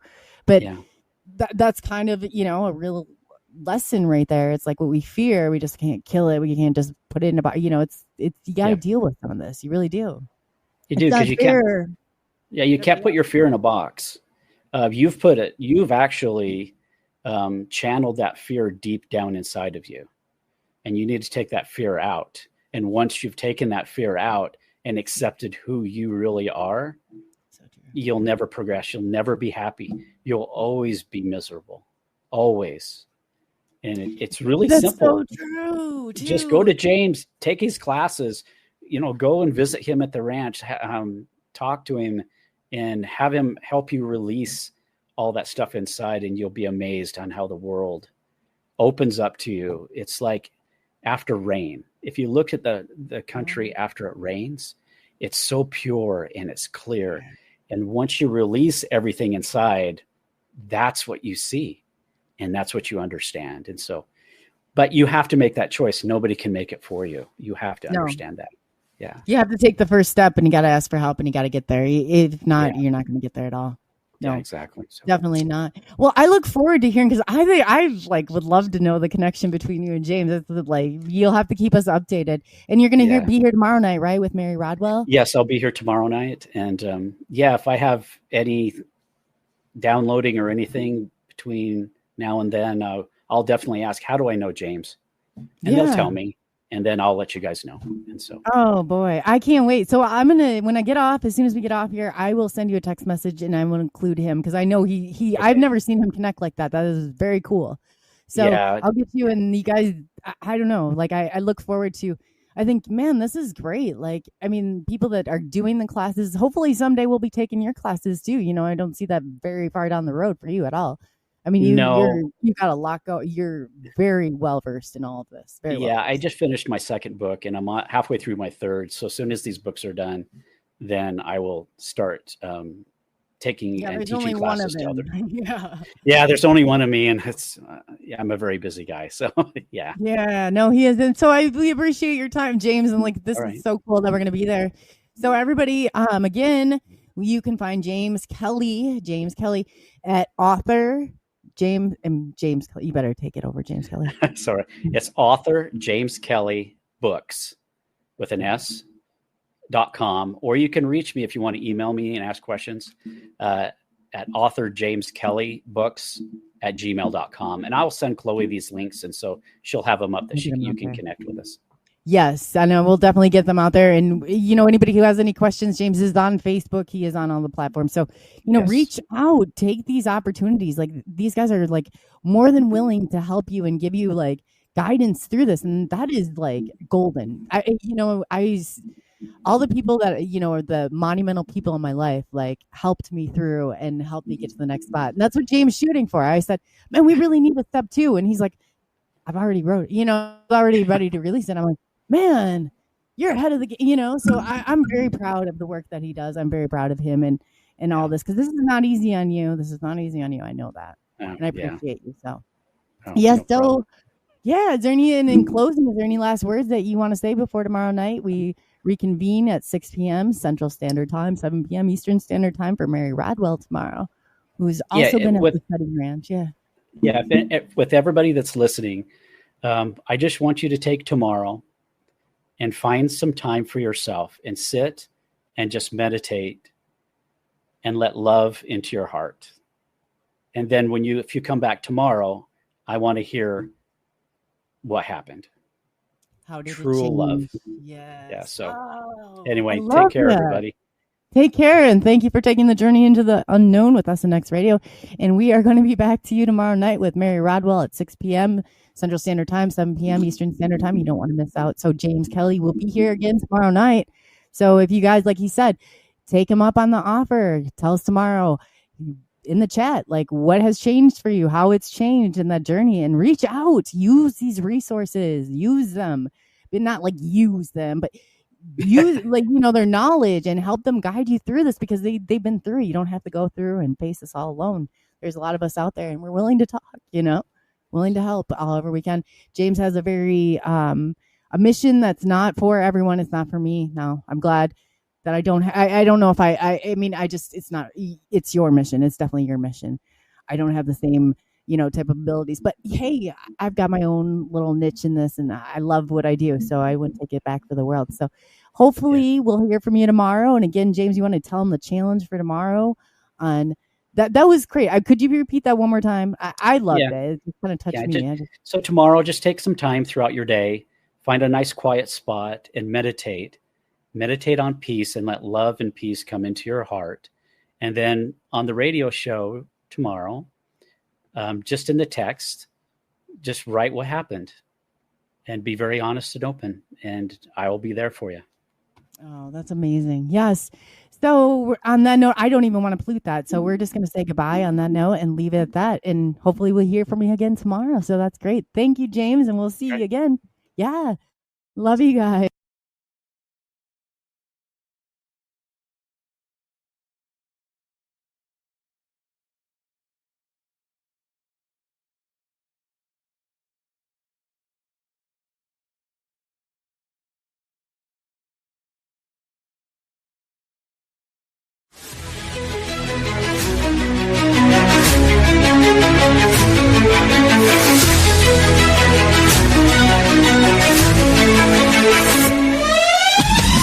Unraveling the mystery, secrets in the night.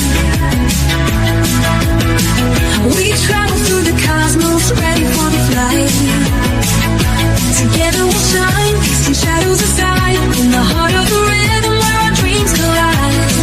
Join the Sub-Nation X quest, the truth is our guide in the vast expanse. It's where we reside, hands up to the sky, let the bass ignite. Feel the grooves around us, everything's alright. From the Sub-Nation X quest, the truth is our guide in the vast expanse. It's where we reside, hands up to the sky, let the bass ignite. Feel the grooves around us, everything's alright. SNX Radio, let the truth ignite. Together we'll shine, bring shadows to light. In this cosmic dance, we're connecting the dots. Tune into the frequency, let's explore the spots. Heavy bass drops with tight beats. Illuminate the shadows, the echo of our call. On this roller ring will never fall. Feel the energy rising, can you sense the spark? As we dive deeper into the cosmic arc. Stories of the universe, mysteries unfold.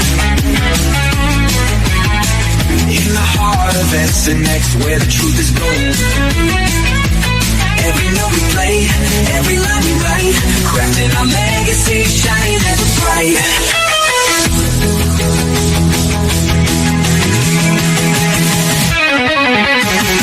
SNX Radio, let the truth ignite.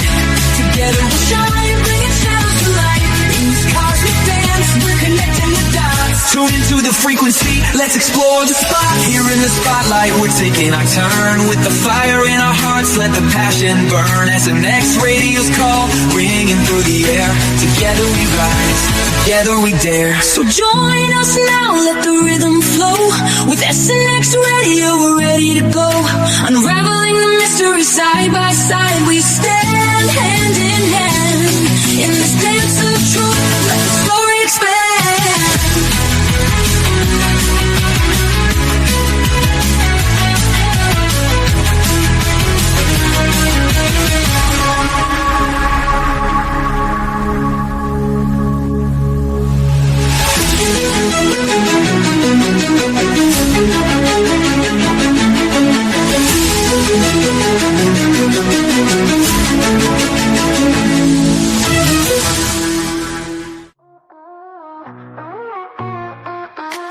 Out in the dark, the stars align. Oh yeah. Signals flashing, the secret sign. Sasquatch whispers, UFOs glide. Mysteries unfold, can't hide, can't hide. Voices in the static calling me, calling me. A cosmic rhythm setting me free. SNX, feel the vibe, let it flow. Connections glowing, don't you know? SNX, light the night, let it show. Cosmic groove, we're ready to go.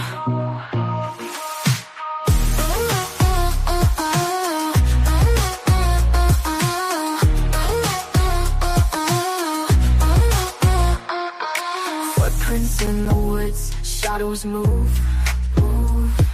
Skyline flickers, it's a neon groove. Expert stories witness sight, unravel truth in the cosmic light.